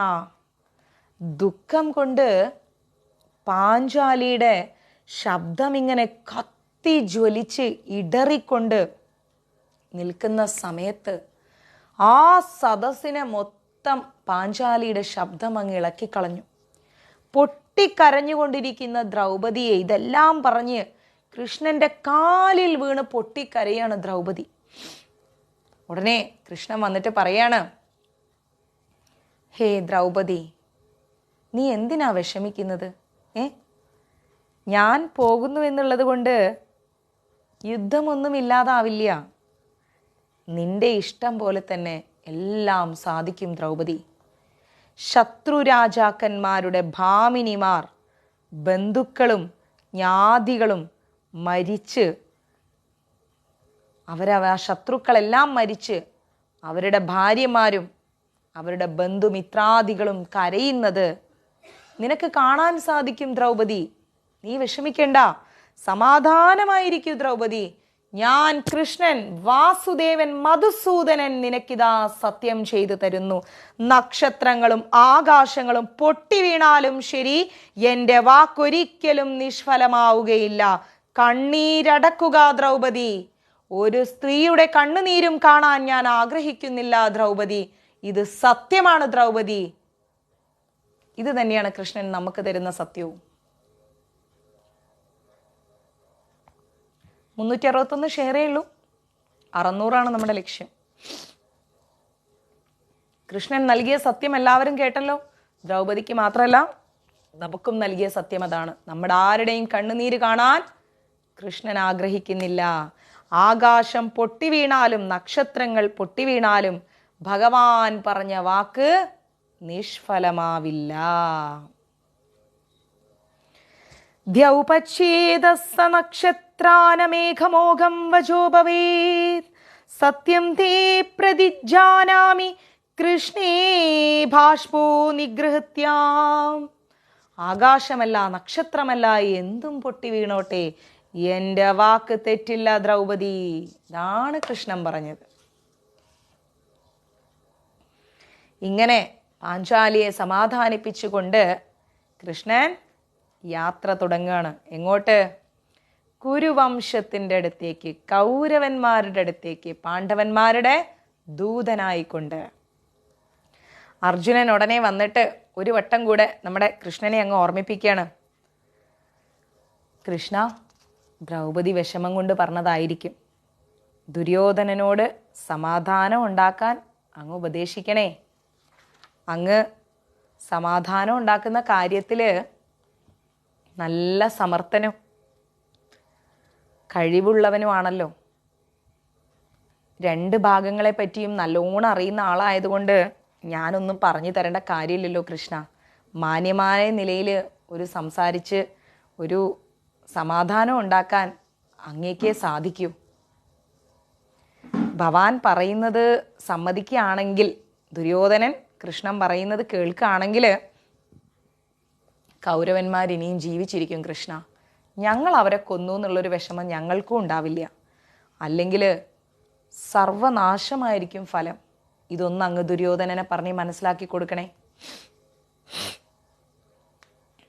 കൃഷ്ണൻ പറഞ്ഞു, അർജുന, ഞാൻ കൗരവ വംശത്തിൻ്റെ അടുത്തേക്ക് പോവാണ്. ഇത്രേ പറഞ്ഞിട്ടുള്ളൂ കൃഷ്ണൻ. അടുത്ത ദിവസം രാവിലെ തന്നെ സാത്വികയെ വിളിച്ചിട്ട് പറഞ്ഞു, ദുഷ്ടബുദ്ധികളാണ് ദുര്യോധനനും കർണനും ശകുനിയും. അതുകൊണ്ട് ആവനാഴികളും വേലും മറ്റായുധങ്ങളും തേരിൽ കയറ്റൂന്ന്. കൃഷ്ണൻ സെക്യൂറായിട്ടാണ് പോകുന്നത്. ഒരു വെടിക്കുള്ളതെല്ലാം കൃഷ്ണൻ കരുതുന്നുണ്ട്. എന്നിട്ട് കൃഷ്ണൻ പറയാണ്, അപ്പോൾ നമ്മുടെ സാത്വികി നേരെ പോയി. ഉടനെ കൃഷ്ണൻ വിളിച്ചു, സാത്വികി, ആവനാഴിയും വേലും മറ്റായുധങ്ങളും മാത്രമല്ല, ശംഖും ചക്രവും ഗദയും മറക്കരുത്. നാം ശത്രുമധ്യത്തിലേക്കാണ് പോകുന്നത്. എല്ലാ ആയുധങ്ങളോടും കൂടി സജ്ജമാക്കി കൊണ്ടുവരുന്ന തേരിലേ നാം കയറുകയുള്ളൂ. പൊളി. കൃഷ്ണൻ ആള് വേറെ ലെവലാ. അങ്ങനെ എല്ലാം ആയുധങ്ങളും പക്കയാക്കിക്കൊണ്ട് വന്ന തേരിലേക്ക് നമ്മുടെ കൃഷ്ണൻ അങ്ങ് കയറി. കൂട്ടിനായിട്ട് സാത്വികി കയറാൻ പറഞ്ഞു. ധർമ്മപുത്രനും കുറച്ച് അനുചരന്മാരും കൂടെ കുറച്ച് ദൂരം കൃഷ്ണൻ്റെ തേരിനെ അങ്ങ് അനുഗമിച്ചു. യാത്ര പറഞ്ഞ് പിരിയുമ്പോൾ ധർമ്മപുത്രൻ പറഞ്ഞു, ഭഗവാനെ, കൃഷ്ണ, മധുസൂദന, വാസുദേവ, ഞങ്ങളുടെ ഏറ്റവും പ്രിയപ്പെട്ട അമ്മ ദുഃഖം സഹിക്കവഴിയാതെ കണ്ണുനീർ പൊഴിച്ചുകൊണ്ട് ഹസ്തിനപുരത്തിൽ ജീവിക്കുന്നുണ്ട്. ആ അമ്മയെ, ഞങ്ങളുടെ കുന്തി ദേവിയെ അവിടുന്ന് ആശ്വസിപ്പിക്കാൻ മറക്കല്ലേ. ഞങ്ങളുടെ ഓരോരുത്തരുടെയും പേര് പറഞ്ഞ് അമ്മയെ സമാധാനിപ്പിക്കണേ കൃഷ്ണ. പിന്നെ ധൃതരാഷ്ട്ര മഹാരാജാവ്, ഭീഷ്മർ, ദ്രോണർ, കൃപൻ, അശ്വത്ഥാമാവ്, ഇവരെല്ലാവരെയും ഞങ്ങളുടെ അഭിവാദ്യം അറിയിക്കണേ കൃഷ്ണ. ഞങ്ങളുടെ യാത്ര ശുഭകരവും വിജയപ്രദവുമായി തീരാൻ, അങ്ങയുടെ യാത്ര ശുഭകരവും വിജയപ്രദവുമായി തീരാൻ ഞങ്ങൾ പ്രാർത്ഥിക്കും. ഇങ്ങനെ പറഞ്ഞ് കൃഷ്ണൻ്റെ മുമ്പിൽ കൈകൂപ്പി നിന്ന് കണ്ണുനീരോടുകൂടി ധർമ്മപുത്രര് മാറിക്കൊടുത്തു. പിന്നീട് അർജുനൻ ചെന്നിട്ട് പറഞ്ഞു, അർദ്ധരാജ്യമെങ്കിലും പകുതി രാജ്യമെങ്കിലും സന്തോഷത്തോടുകൂടി തരാമെന്ന് നമ്മുടെ ദുര്യോധനൻ സമ്മതിക്കുകയാണെങ്കിൽ യുദ്ധത്തിന് ഞങ്ങൾക്ക് താല്പര്യമില്ല. അല്ലെങ്കിൽ ഞങ്ങളെല്ലാവരും യുദ്ധത്തിന് തയ്യാറായി നിൽക്കുന്നുവെന്ന് അറിയിച്ചിട്ട് വേണം കൃഷ്ണ അങ്ങ് മടങ്ങി വരുവാൻ. ഭീമസേനനും മറ്റുള്ളവരും ഹർഷാരവം മുഴക്കിക്കൊണ്ട് അർജുനൻ്റെ ആ ദൃഢഗാത്രമായിരിക്കുന്ന വാക്കിനെ അങ്ങ് അനുമോദിച്ചു. എല്ലാവരും മടങ്ങിപ്പോയി. കൃഷ്ണൻ മുന്നോട്ട് യാത്ര ചെയ്യാണ്. തേരുമായിക്കൊണ്ട് 2 വശത്തും കാടുകൾ. കൃഷ്ണൻ നല്ല 7, 7, 8 അടി 10 അടി ഹൈറ്റിൽ ആ ഒരു വലിയ രഥത്തിൽ, അങ്ങ് ആയുധം നിറച്ച രഥത്തിൽ, മഞ്ഞ പീതാംബരമൊക്കെ ധരിച്ച് തലയിൽ ആ കിരീടമൊക്കെ വെച്ച് നല്ല സുന്ദരമായിരിക്കുന്ന മയിൽപ്പീലിയൊക്കെ വെച്ച് കൃഷ്ണൻ അങ്ങ് നെളിഞ്ഞിരിക്കുകയാണ് ആ രഥത്തിൽ. വഴിയിലുണ്ടായിരുന്ന, അങ്ങനെ പോകുന്ന വഴിക്ക് പല പല ദിവ്യന്മാരായിരിക്കുന്ന ബ്രഹ്മ തേജസ്സികളായിരിക്കുന്ന പല പല മഹർഷിമാരെയും കണ്ടപ്പോൾ കൃഷ്ണൻ വഴിയിൽ വെച്ച് അവരോടൊക്കെ കുശലാന്വേഷണമൊക്കെ നടത്തി അവരുടെ എല്ലാം അനുഗ്രഹത്തോടെയും ആശീർവാദത്തോടും കൂടി ഹസ്തിനപുരത്തിലേക്ക് പോയി. ശസ്ത്രധാരികളായിരിക്കുന്ന 10 മഹാരഥന്മാർ കൃഷ്ണൻ്റെ തേരിന് അകമ്പടി സേവിച്ചു. ചെറിയൊരു സൈന്യവും ധാരാളം ഭൃത്യന്മാരും അദ്ദേഹത്തെ അനുഗമിക്കുന്നുണ്ട്. കൃഷ്ണൻ്റെ യാത്രയെക്കുറിച്ച് അറിഞ്ഞപ്പം വഴിയുടെ ഭാഗത്ത് അദ്ദേഹത്തെ കണ്ട് വണങ്ങാനും ഒക്കെ ആയിട്ട് ഒരുപാട് ജനങ്ങൾ കാത്തുനിന്നു. കൃഷ്ണൻ വരുന്നുണ്ട് ഈ വഴിക്ക്, കുരുവംശത്തിൻ്റെ അങ്ങോട്ടാ പോണേ, ഹസ്തിനപുരിയിലേക്ക്, ഒരു ദൂതനായിട്ട്. അപ്പം കൃഷ്ണനെ കാണണ്ടേ? എല്ലാവരും വഴിയിലൊക്കെ നിൽക്കുകയാണ്. അവരോടെല്ലാവരോടും സംസാരിച്ച് അവരെയൊക്കെ അനുഗ്രഹിച്ചുകൊണ്ട് ഭഗവാൻ അങ്ങനെ മുന്നോട്ട് നീങ്ങി. സുഗന്ധവാഹിയായിരിക്കുന്ന മന്ദമാരുതൻ, അത്രയും മണം നൽകുന്ന മന്ദമാരുതൻ അദ്ദേഹത്തിൻ്റെ ക്ഷീണം അങ്ങ് തീർത്തു കൊടുത്തു. അങ്ങനെ പോകുന്ന കൃഷ്ണനെ മന്ദമാരുതൻ ഇങ്ങനെ വീശിക്കൊണ്ടേ പോയി. വഴിയുടെ 2 ഭാഗങ്ങളിലും തിങ്ങിക്കൂടിയ ജനങ്ങളുടെ ആ ജയഘോഷങ്ങൾ, കൃഷ്ണ കൃഷ്ണ എന്നുള്ള ആ ജയഘോഷങ്ങൾ അവരെയൊക്കെ അങ്ങ് എതിരേറ്റു. ചില അശുഭ ലക്ഷണങ്ങളൊക്കെ കണ്ടിട്ടുണ്ട് വഴിയിൽ. വളരെ വേഗത്തിലാണ് തേരോടിച്ചു കൊണ്ട് പോകുന്നത്. അങ്ങനെ പോയിക്കൊണ്ടിരുന്ന ഭഗവാനും സംഘവും വൈകുന്നേരമായപ്പോഴേക്കും ഹസ്തിനപുരത്തിൻ്റെ അതിർത്തിയിലുള്ള വിക്രസ്ഥലി എന്ന് പറയുന്ന ഒരു ഗ്രാമത്തിലെത്തി. എവിടെ? വിക്രസ്ഥലി എന്ന് പറയുന്ന ഒരു ഗ്രാമത്തിൽ. അടുത്ത ദിവസം രാവിലെ പോയാൽ മതി രാജ്യസഭയിലേക്ക്. ഈ ഒരു വൈകുന്നേരം സന്ധ്യാസമയത്ത് രാജ്യസഭയിൽ ചെല്ലണ്ട എന്നങ്ങ് ഭഗവാൻ തീരുമാനിച്ചു. വിവരമറിഞ്ഞ് ഭഗവാൻ എത്തിയിട്ടുണ്ടെന്നറിഞ്ഞ ഗ്രാമവാസികൾ എൻ്റെ അമ്മേ ഓടി വരികയാണ് ഭഗവാനെ കാണാൻ. വിശിഷ്ടന്മാരായിരിക്കുന്ന പലരും വന്ന് ഭഗവാനെ സ്വന്തം വീട്ടിലേക്ക് അങ്ങ് ക്ഷണിച്ചു. ഭഗവാനെ അങ്ങ് ഞങ്ങളുടെ വീട്ടിൽ വരൂ, ഞങ്ങളുടെ വീട്ടിൽ വരൂ എന്നും പറഞ്ഞ് ക്ഷണിച്ചു. കൃഷ്ണൻ എല്ലാവരെയും അനുഗ്രഹിച്ച് ബ്രാഹ്മണർക്ക് നല്ല മൃഷ്ടാന ഭോജനമൊക്കെ നൽകി അവിടെ അങ്ങ് സുഖമായി അന്ന് രാത്രി കഴിച്ചു കൂട്ടി. രാവിലെ ഹസ്തിനപുരത്തിൽ അങ്ങോട്ട് പോകാനുള്ളതല്ലേ.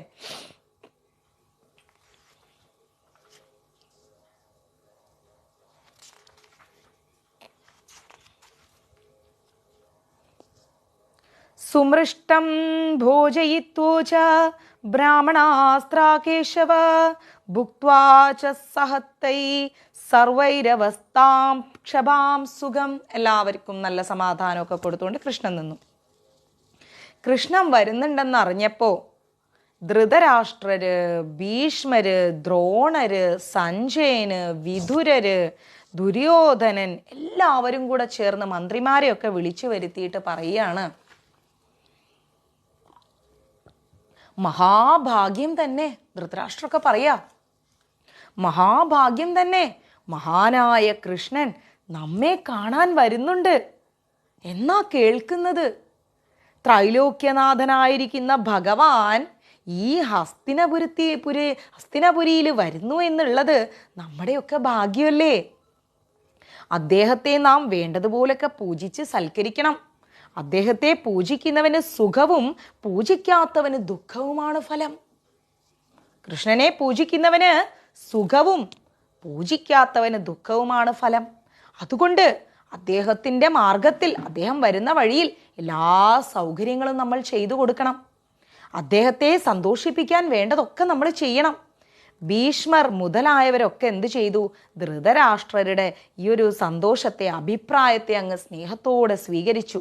ദുര്യോധനൻ വേണ്ട ഏർപ്പാടുകളൊക്കെ ചെയ്യാൻ വേണ്ടിയിട്ട്, കൂടുതൽ ആഡംബരങ്ങളൊക്കെ ചെയ്യാൻ വേണ്ടിയിട്ട് നമ്മുടെ ദുര്യോധനനും മുന്നിലുണ്ടായി. കാരണം കൃഷ്ണൻ വരുമ്പോൾ കൗരവന്മാരുടെ പ്രഭാവവും പ്രൗഢിയും ഒക്കെ ഒന്ന് അദ്ദേഹത്തെ ഒന്ന് കാണിക്കണം. ദുര്യോധനൻ വിചാരിക്കണം മൊത്തത്തിലൊന്ന് അലങ്കരിക്കണം, ഇവിടെയൊക്കെ ഒന്ന് ഗംഭീരമാക്കണം. എന്താണ് കൗരവന്മാരുടെ പ്രൗഢി? അതൊന്ന് കൃഷ്ണൻ കാണണം. ഈ മന്ദിപ്പായിരിക്കുന്ന ദുര്യോധനൻ ചിന്തിക്കുകയാണ്.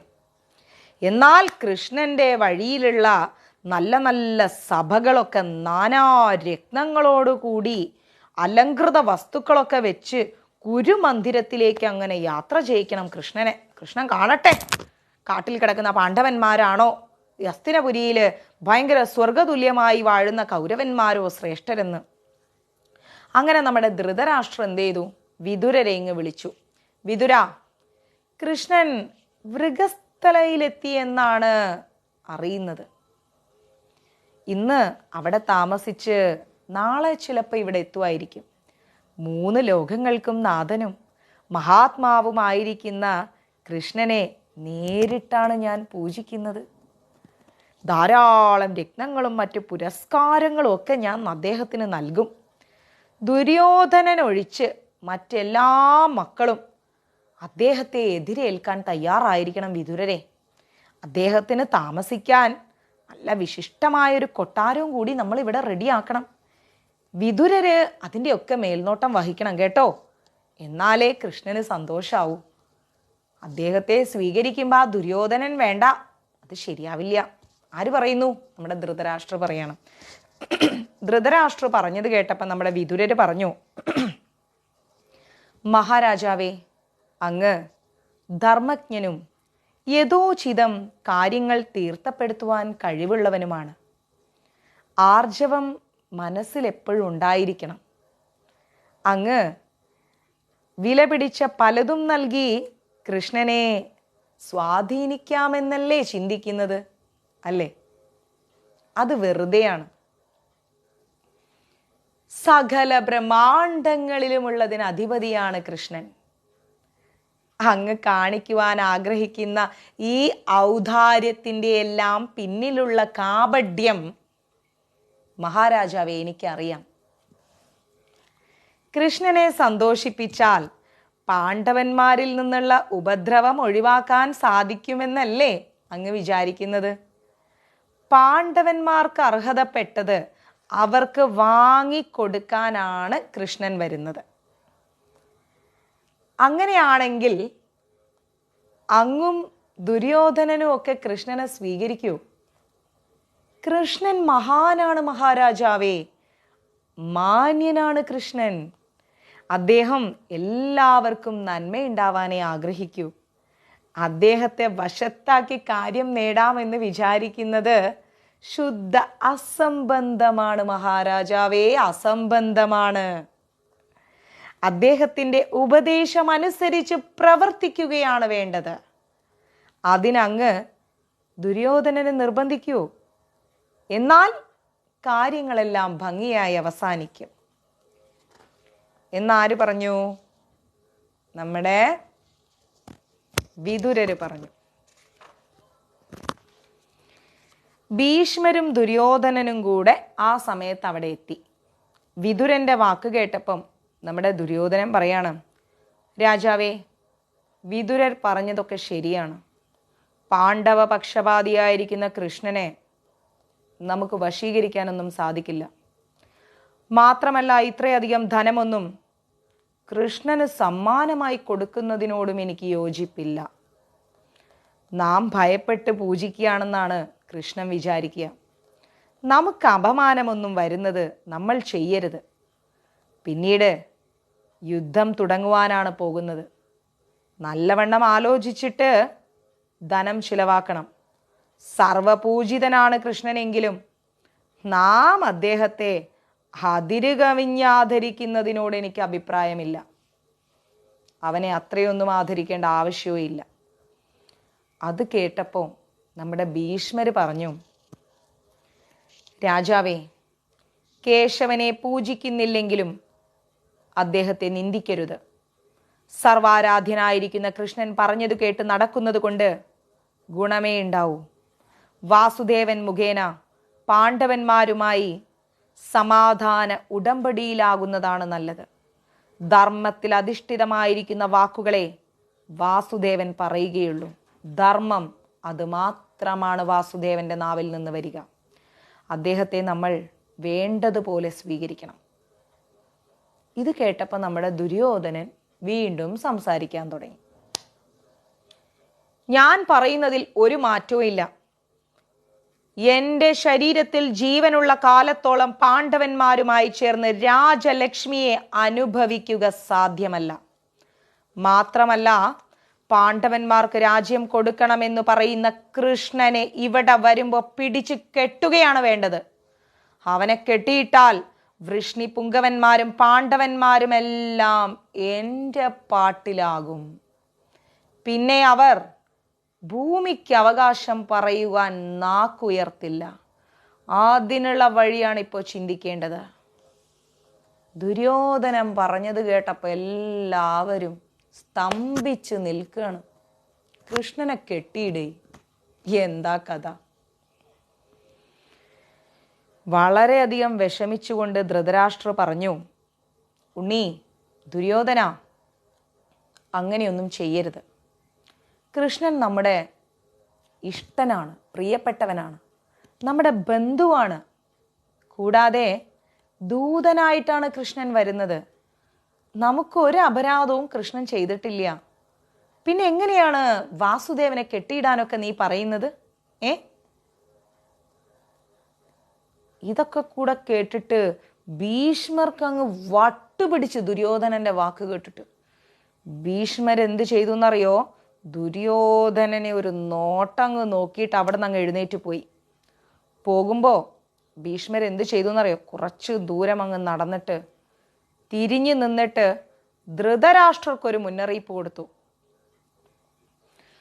ദുരാശയനും നൃംശനും പാപിയും ദുഷ്ടബുദ്ധിയുമായിരിക്കുന്ന അങ്ങയുടെ മകൻ കാരണം അങ്ങയ്ക്ക് വലിയ ആപത്താണ് വരാൻ പോകുന്നത്.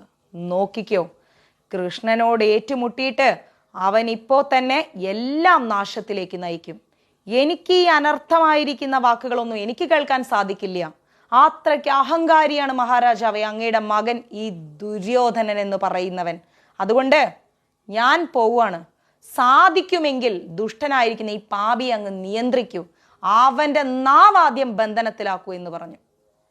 ഇതും പറഞ്ഞുകൊണ്ട് ഭീഷ്മർ ഒരൊറ്റ പോക്കങ്ങോട്ട് പോയി, നിന്നില്ല. ഹരേ കൃഷ്ണ, സർവം കൃഷ്ണാർപ്പണമസ്തു. പ്രഭുപാത് കി ജയ്, ഗുരു മഹാരാജ് കി ജയ്, രാധാ പവനപുരേഷൻ കി ജയ്. സമയം 10:30. നാളെ ക്ലാസ് ഇല്ല.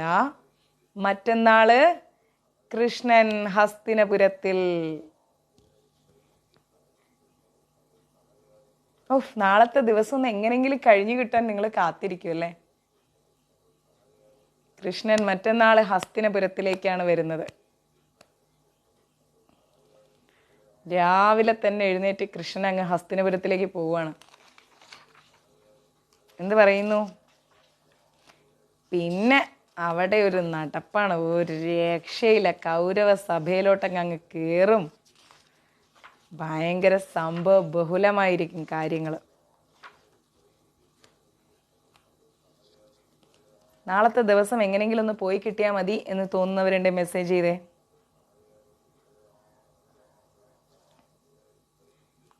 നാളെ ഉച്ചയ്ക്ക് 12 മണിക്ക്, 3 മണിക്കാണ് ട്രെയിൻ. നാളെ 12 മണിക്ക് പോകും. എൻ്റെ വീട്ടിലിങ്ങനെ എല്ലാവരും എന്നെ കാത്തിരിക്കുകയാണ്. മാസങ്ങളായി ഞാൻ പോയിട്ട്.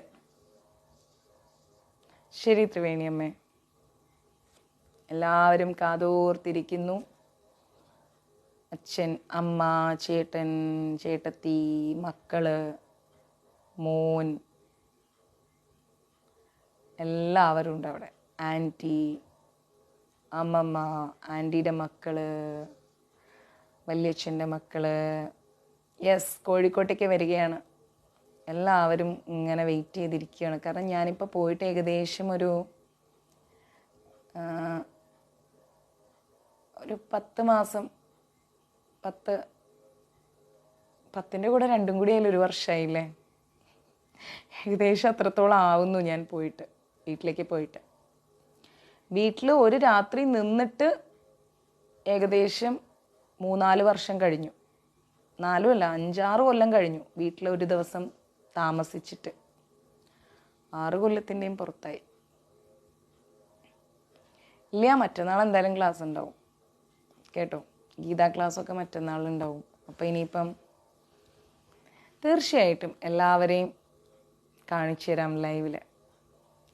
കഴിച്ചിട്ടില്ല, ഇന്ന് ഇതല്ലേ ഏകാദശിയല്ലേ, എല്ലാവരെയും കാണിക്കാം. തീർച്ചയായിട്ടും ലൈവ് വരും. ലൈവ് ഇല്ലാത്തൊരു ദിവസം പോലും ഇല്ലല്ലോ. മറ്റന്നാൾ വേഗം വരണേന്ന്. തീർച്ചയായിട്ടും ഞാനും അതിനാണ് കാത്തിരിക്കുന്നത്.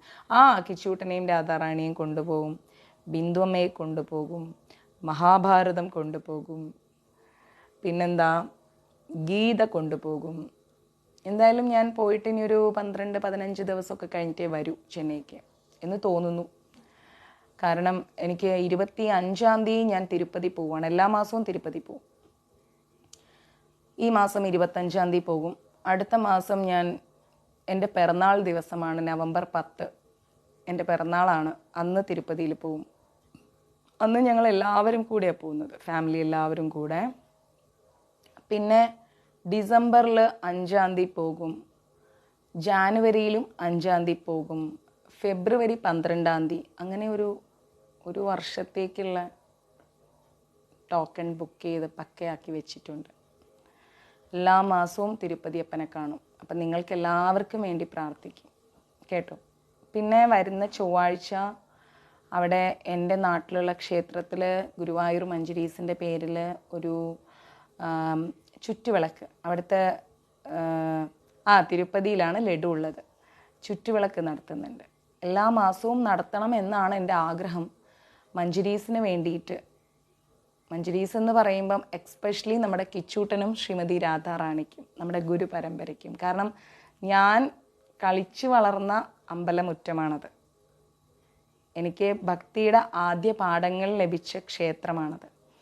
അവിടുത്തെ ഭഗവതി അവിടെ തന്നെ നമ്മളെല്ലാവരെയും കാത്തിരിക്കുന്നുണ്ട്. അപ്പോൾ താങ്ക് യു മായാമാതാജി. പിന്നെന്താ, നമുക്കും പോകാം തിരുപ്പതിക്ക്.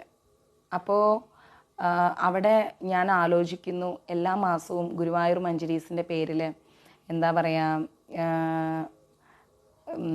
ഒരു ചുറ്റുവിളക്ക് കൊടുക്കണമെന്ന്. 2500 രൂപയാണ് അവിടെ ചുറ്റുവിളക്കിന്. അത് നല്ല ഐശ്വര്യവും ശ്രേയസ്സും നൽകുന്ന ഒരു ക്ഷേത്രമാണ്. എനിക്ക് എല്ലാത്തിൻ്റെയും അറിവിൻ്റെ ആദ്യത്തെ അല്ലായിട്ട് കൊണ്ടുവരാം, ആദ്യത്തെ അക്ഷരം കിട്ടിയത് ആ ഒരു ശ്രീ ഭഗവതി ടെമ്പിളിൽ നിന്നാണ്, പുതിയാപ്പ ശ്രീ ഭഗവതി ക്ഷേത്രം. ആ അമ്മയുടെ തിരുനടയിൽ അത്രയും അനുഗ്രഹമുണ്ട്. കാരണം അവിടെ ഒരുപാട് കഥകളുണ്ട്. പണ്ട് കാലത്ത് എൻ്റെ അമ്മയുടെ അച്ഛൻ പറഞ്ഞു കേട്ട അറിവാണ്. അവിടെ ബ്രിട്ടീഷുകാർ വന്നിട്ട് അവിടെയുള്ള ആൾക്കാരെയൊക്കെ പിടിച്ചുകൊണ്ട്, എന്തോ ഒരു സംഘർഷം നടന്നപ്പോൾ പിടിച്ചുകൊണ്ട് പോകുന്നൊരു സമയം ഉണ്ടായിരുന്നു. അവരെന്തായാലും കൊണ്ടുപോയ കൊന്നുകളെ, അങ്ങനെ പല പ്രശ്നങ്ങൾ. അപ്പോൾ അവിടെ ഉണ്ടായിരുന്ന എല്ലാവരും കൂടെ ദേവിയുടെ മുമ്പിൽ പോയി അഭയം പറഞ്ഞു. അപ്പോൾ ബ്രിട്ടീഷുകാർ എന്ത് ചെയ്തു എന്നറിയാമോ? ഈ പിടിച്ചുകൊണ്ടു പോകാനുള്ള ആളുകളുടെ പേരെല്ലാം കൂടെ ഒരു പേപ്പറിൽ എഴുതിക്കൊണ്ട് ഒരു ലിസ്റ്റ് ആക്കിയിട്ടാണ് കൊണ്ടുവന്നത്. ഇപ്പോഴും ആ കഥകൾ അവിടെ ഉണ്ട്. അമ്മയുടെ അച്ഛൻ ചെറുതായിരുന്നു അന്ന്. പെട്ടെന്നൊരു മഴ. ആ മഴയത്ത് എന്തുണ്ടായിന്നറിയാമോ? ആ പേപ്പർ ദേവീക്ഷേത്രമാണ്. ആ പേപ്പർ മഷിയെല്ലാം പടർന്ന് ആരെ പിടിക്കുന്നറിയാതെ ബ്രിട്ടീഷുകാർ മടങ്ങിപ്പോയി. കോടതിയിൽ സബ്മിറ്റ് ചെയ്തപ്പം പേരുമില്ല, റെക്കോർഡും ഇല്ല, ഒന്നുമില്ല. അത്രയും ആ ദേവി ഭയങ്കര പവർഫുള്ളാണ്. ഞാൻ കുഞ്ഞായിരിക്കുന്ന സമയത്ത് അവിടെ നിന്നാണ് ശബരിമലയ്ക്ക് കെട്ട് നിറച്ച് ഞാൻ പോയത്. ആ ദേവിയുടെ തിരുസന്നിധിയിൽ വെച്ചിട്ടാണ് ശബരിമലയ്ക്ക് കെട്ടും നിറച്ച് പോയത്. അങ്ങനെ ഒരുപാട് എനിക്ക് ബന്ധമുള്ളൊരു ക്ഷേത്രമാണത്. അപ്പം ആ ക്ഷേത്രത്തിലേക്ക് എന്താ പറയുക, ചുറ്റുവിളക്ക് നടത്തണമെന്ന് എനിക്ക് ഭയങ്കര ആഗ്രഹമാണ് മഞ്ജരീസിൽ. പക്ഷേ മാസം 2500 ആണ്. അപ്പം നമ്മൾ ഞാൻ ഇന്നിപ്പം സ്ലിപ്പ് എനിക്ക് അവരവിടെ തന്നു. ക്ഷേത്രത്തിൽ നമ്മളിങ്ങനെ സ്ലിപ്പ് തരും. അതെ ഏഴുമല വെങ്കിടേശൻ അത് തന്നെ.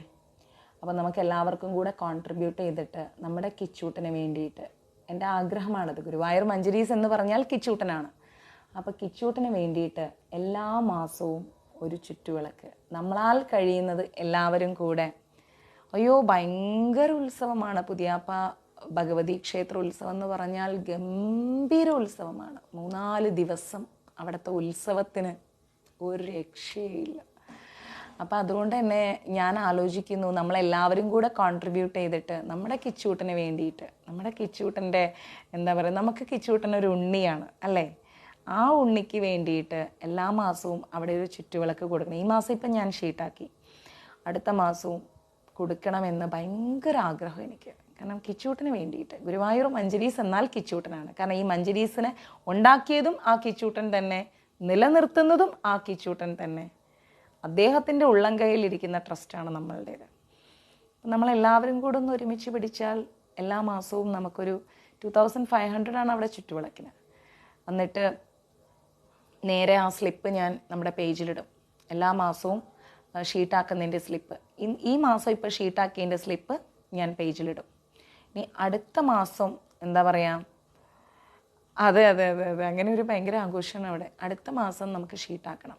അത് ഈ മാസം ഞാൻ ഇപ്പം ചൊവ്വാഴ്ചയാണല്ലോ, ഞാൻ അവിടെ പോയിട്ട് ലൈവ് ഇട്ട് കാണിക്കാം. ദേവിയെ കാണിക്കാൻ പറ്റില്ല കേട്ടോ, കാരണം ഇവിടെ ഭഗവാനെ കാണിക്കുന്നത് പോലെയല്ല. അവിടെ ദേവിയൊന്നും കാണിക്കാൻ പറ്റില്ല, കുറച്ച് സ്ട്രിക്റ്റാണ് അവിടെ. അപ്പം ബാക്കി ക്ഷേത്രം മൊത്തത്തിൽ ഞാൻ ലൈവ് ഇട്ട് കാണിച്ചു തരാം. നല്ല ദീപസ്തംഭമൊക്കെ കാണിച്ചു തരാം. അപ്പം നമുക്ക് നമ്മുടെ കിച്ചൂട്ടന് വേണ്ടി എല്ലാ മാസവും നമ്മുടെ ട്രസ്റ്റിന്, നമ്മുടെ കിച്ചൂട്ടന് വേണ്ടിയിട്ട് അവിടെ ഒരു ഷീട്ടാക്കണം. അപ്പോൾ ഈ മാസം ഞാൻ ഷീട്ടാക്കിയതിൻ്റെ ഇത് എന്താ പറയുക, സ്ലിപ്പ് നമ്മുടെ പേജിലിടാം. 2500 രൂപയാണ്. അടുത്ത മാസവും നമുക്ക് ഷീട്ടാക്കണം. അത് മഞ്ജരീസിലുള്ള എൻ്റെ പ്രാർത്ഥനയും ഞാൻ ആ സമയത്ത് അങ്ങനെ കൊടുക്കും. മഞ്ജരീസിലുള്ള എന്താ പറയുക, പിന്നെന്താ സുജാത മാതാജി, നമുക്ക് കാണാം എല്ലാ വിഷമിക്കുന്നവർക്കും, എല്ലാ തരത്തിൽ വേദനിക്കുന്നവർക്കും നമ്മുടെ കിച്ചൂട്ടനും നമുക്കും എല്ലാവർക്കും ഒരു ഐശ്വര്യത്തിന് വേണ്ടിയിട്ട് നമുക്കത് ചെയ്യാം. ഈ മാസം ഞാൻ കൊടുത്തു, അതുകൊണ്ട് ഇനി അത് വേണ്ട. അടുത്ത മാസം മുതൽ നമുക്ക് എല്ലാവർക്കും ഒരു 25 പേര് 100 രൂപ എടുത്താൽ 2500 രൂപയായി അല്ലേ. ഓരോ മാസവും തരുന്നവർ തരിക. ഇനി അധികം പേയ്മെൻറ്റ് വരികയാണെങ്കിൽ അത് അടുത്ത മാസത്തേക്ക് നമുക്ക് മാറ്റി വയ്ക്കാം.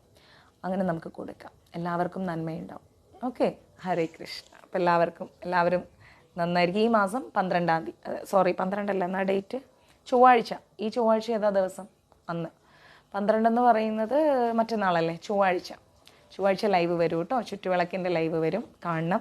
നിങ്ങൾക്ക് എല്ലാവർക്കും വേണ്ടിയിട്ടും മനസ്സുരുകി ഞാൻ ആ അമ്മയോട് പ്രാർത്ഥിക്കും. ഏത് കടലിൻ്റെ അടിയിലിരിക്കുന്ന വ്യക്തികളാണെങ്കിലും അമ്മ ആ പ്രാർത്ഥന കേൾക്കണം. ആ അമ്മയ്ക്ക് അത്ര ശക്തിയാണ് അവിടെ, അതാണ്, ഭയങ്കര ശക്തിയാണ് അമ്മയ്ക്ക് അവിടെ. വിളിച്ചാൽ അമ്മ വെളിപ്പുറത്താണ്. നിങ്ങൾക്കറിയോ, 10th പഠിക്കുന്ന സമയത്തെ എൻ്റെ ഒരു ഇതുണ്ടായിരുന്നു. നമ്മൾ ഈ പഠിക്കുന്ന സമയത്ത് റാങ്ക് ഫയൽ എന്ന് പറയുന്നൊരു ബുക്ക് അന്ന് അതുണ്ടായിരുന്നു.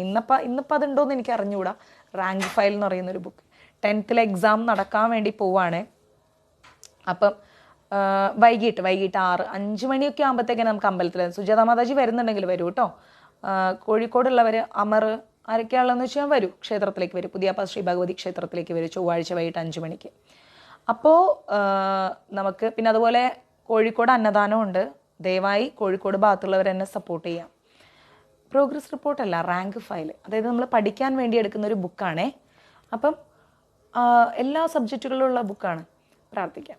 അന്നേരം ആ ബുക്ക് എക്സാമിൻ്റെ ഒരു 15 ദിവസമൊക്കെ ഉണ്ടാവുള്ളൂ. ഇനി എക്സാമിന് 15 ദിവസമോ 20 ദിവസം അങ്ങനെ എന്തോ, വളരെ കുറച്ച് സമയമേ ഉള്ളൂ. ഈ ബുക്ക് ഞാൻ ക്ലാസ്സിൽ ഡെസ്കിൻ്റെ അടിയിൽ വെച്ചിട്ട് ബാത്റൂമിൽ എവിടെയോ പോയി. തിരിച്ചു വന്നപ്പോൾ ബുക്കില്ല. അപ്പോൾ എൻ്റെ വിചാരം എന്താ, ബാഗിലുണ്ടെന്നാണ്. ഞാനൊട്ട് നോക്കാനും പോയില്ല. ക്ലാസ് കഴിഞ്ഞ് എല്ലാവരും പോയി. ഞാൻ റാങ്ക് ഫയൽ നോക്കിയിട്ട് കാണില്ല. കാരണം ഇങ്ങനെ പിടിക്കണം, നല്ല വെയിറ്റുള്ള ബുക്കാണ്. ഞാനങ്ങ് വിഷമിച്ചു. തിരുവനന്തപുരത്ത് നിന്ന് അച്ഛൻ വരുത്തിച്ച് തന്നതാണത്. എന്തോ ഒരു നവജ്യോതി അങ്ങനെ എന്തോ ഒരു കമ്പനിയുടെ.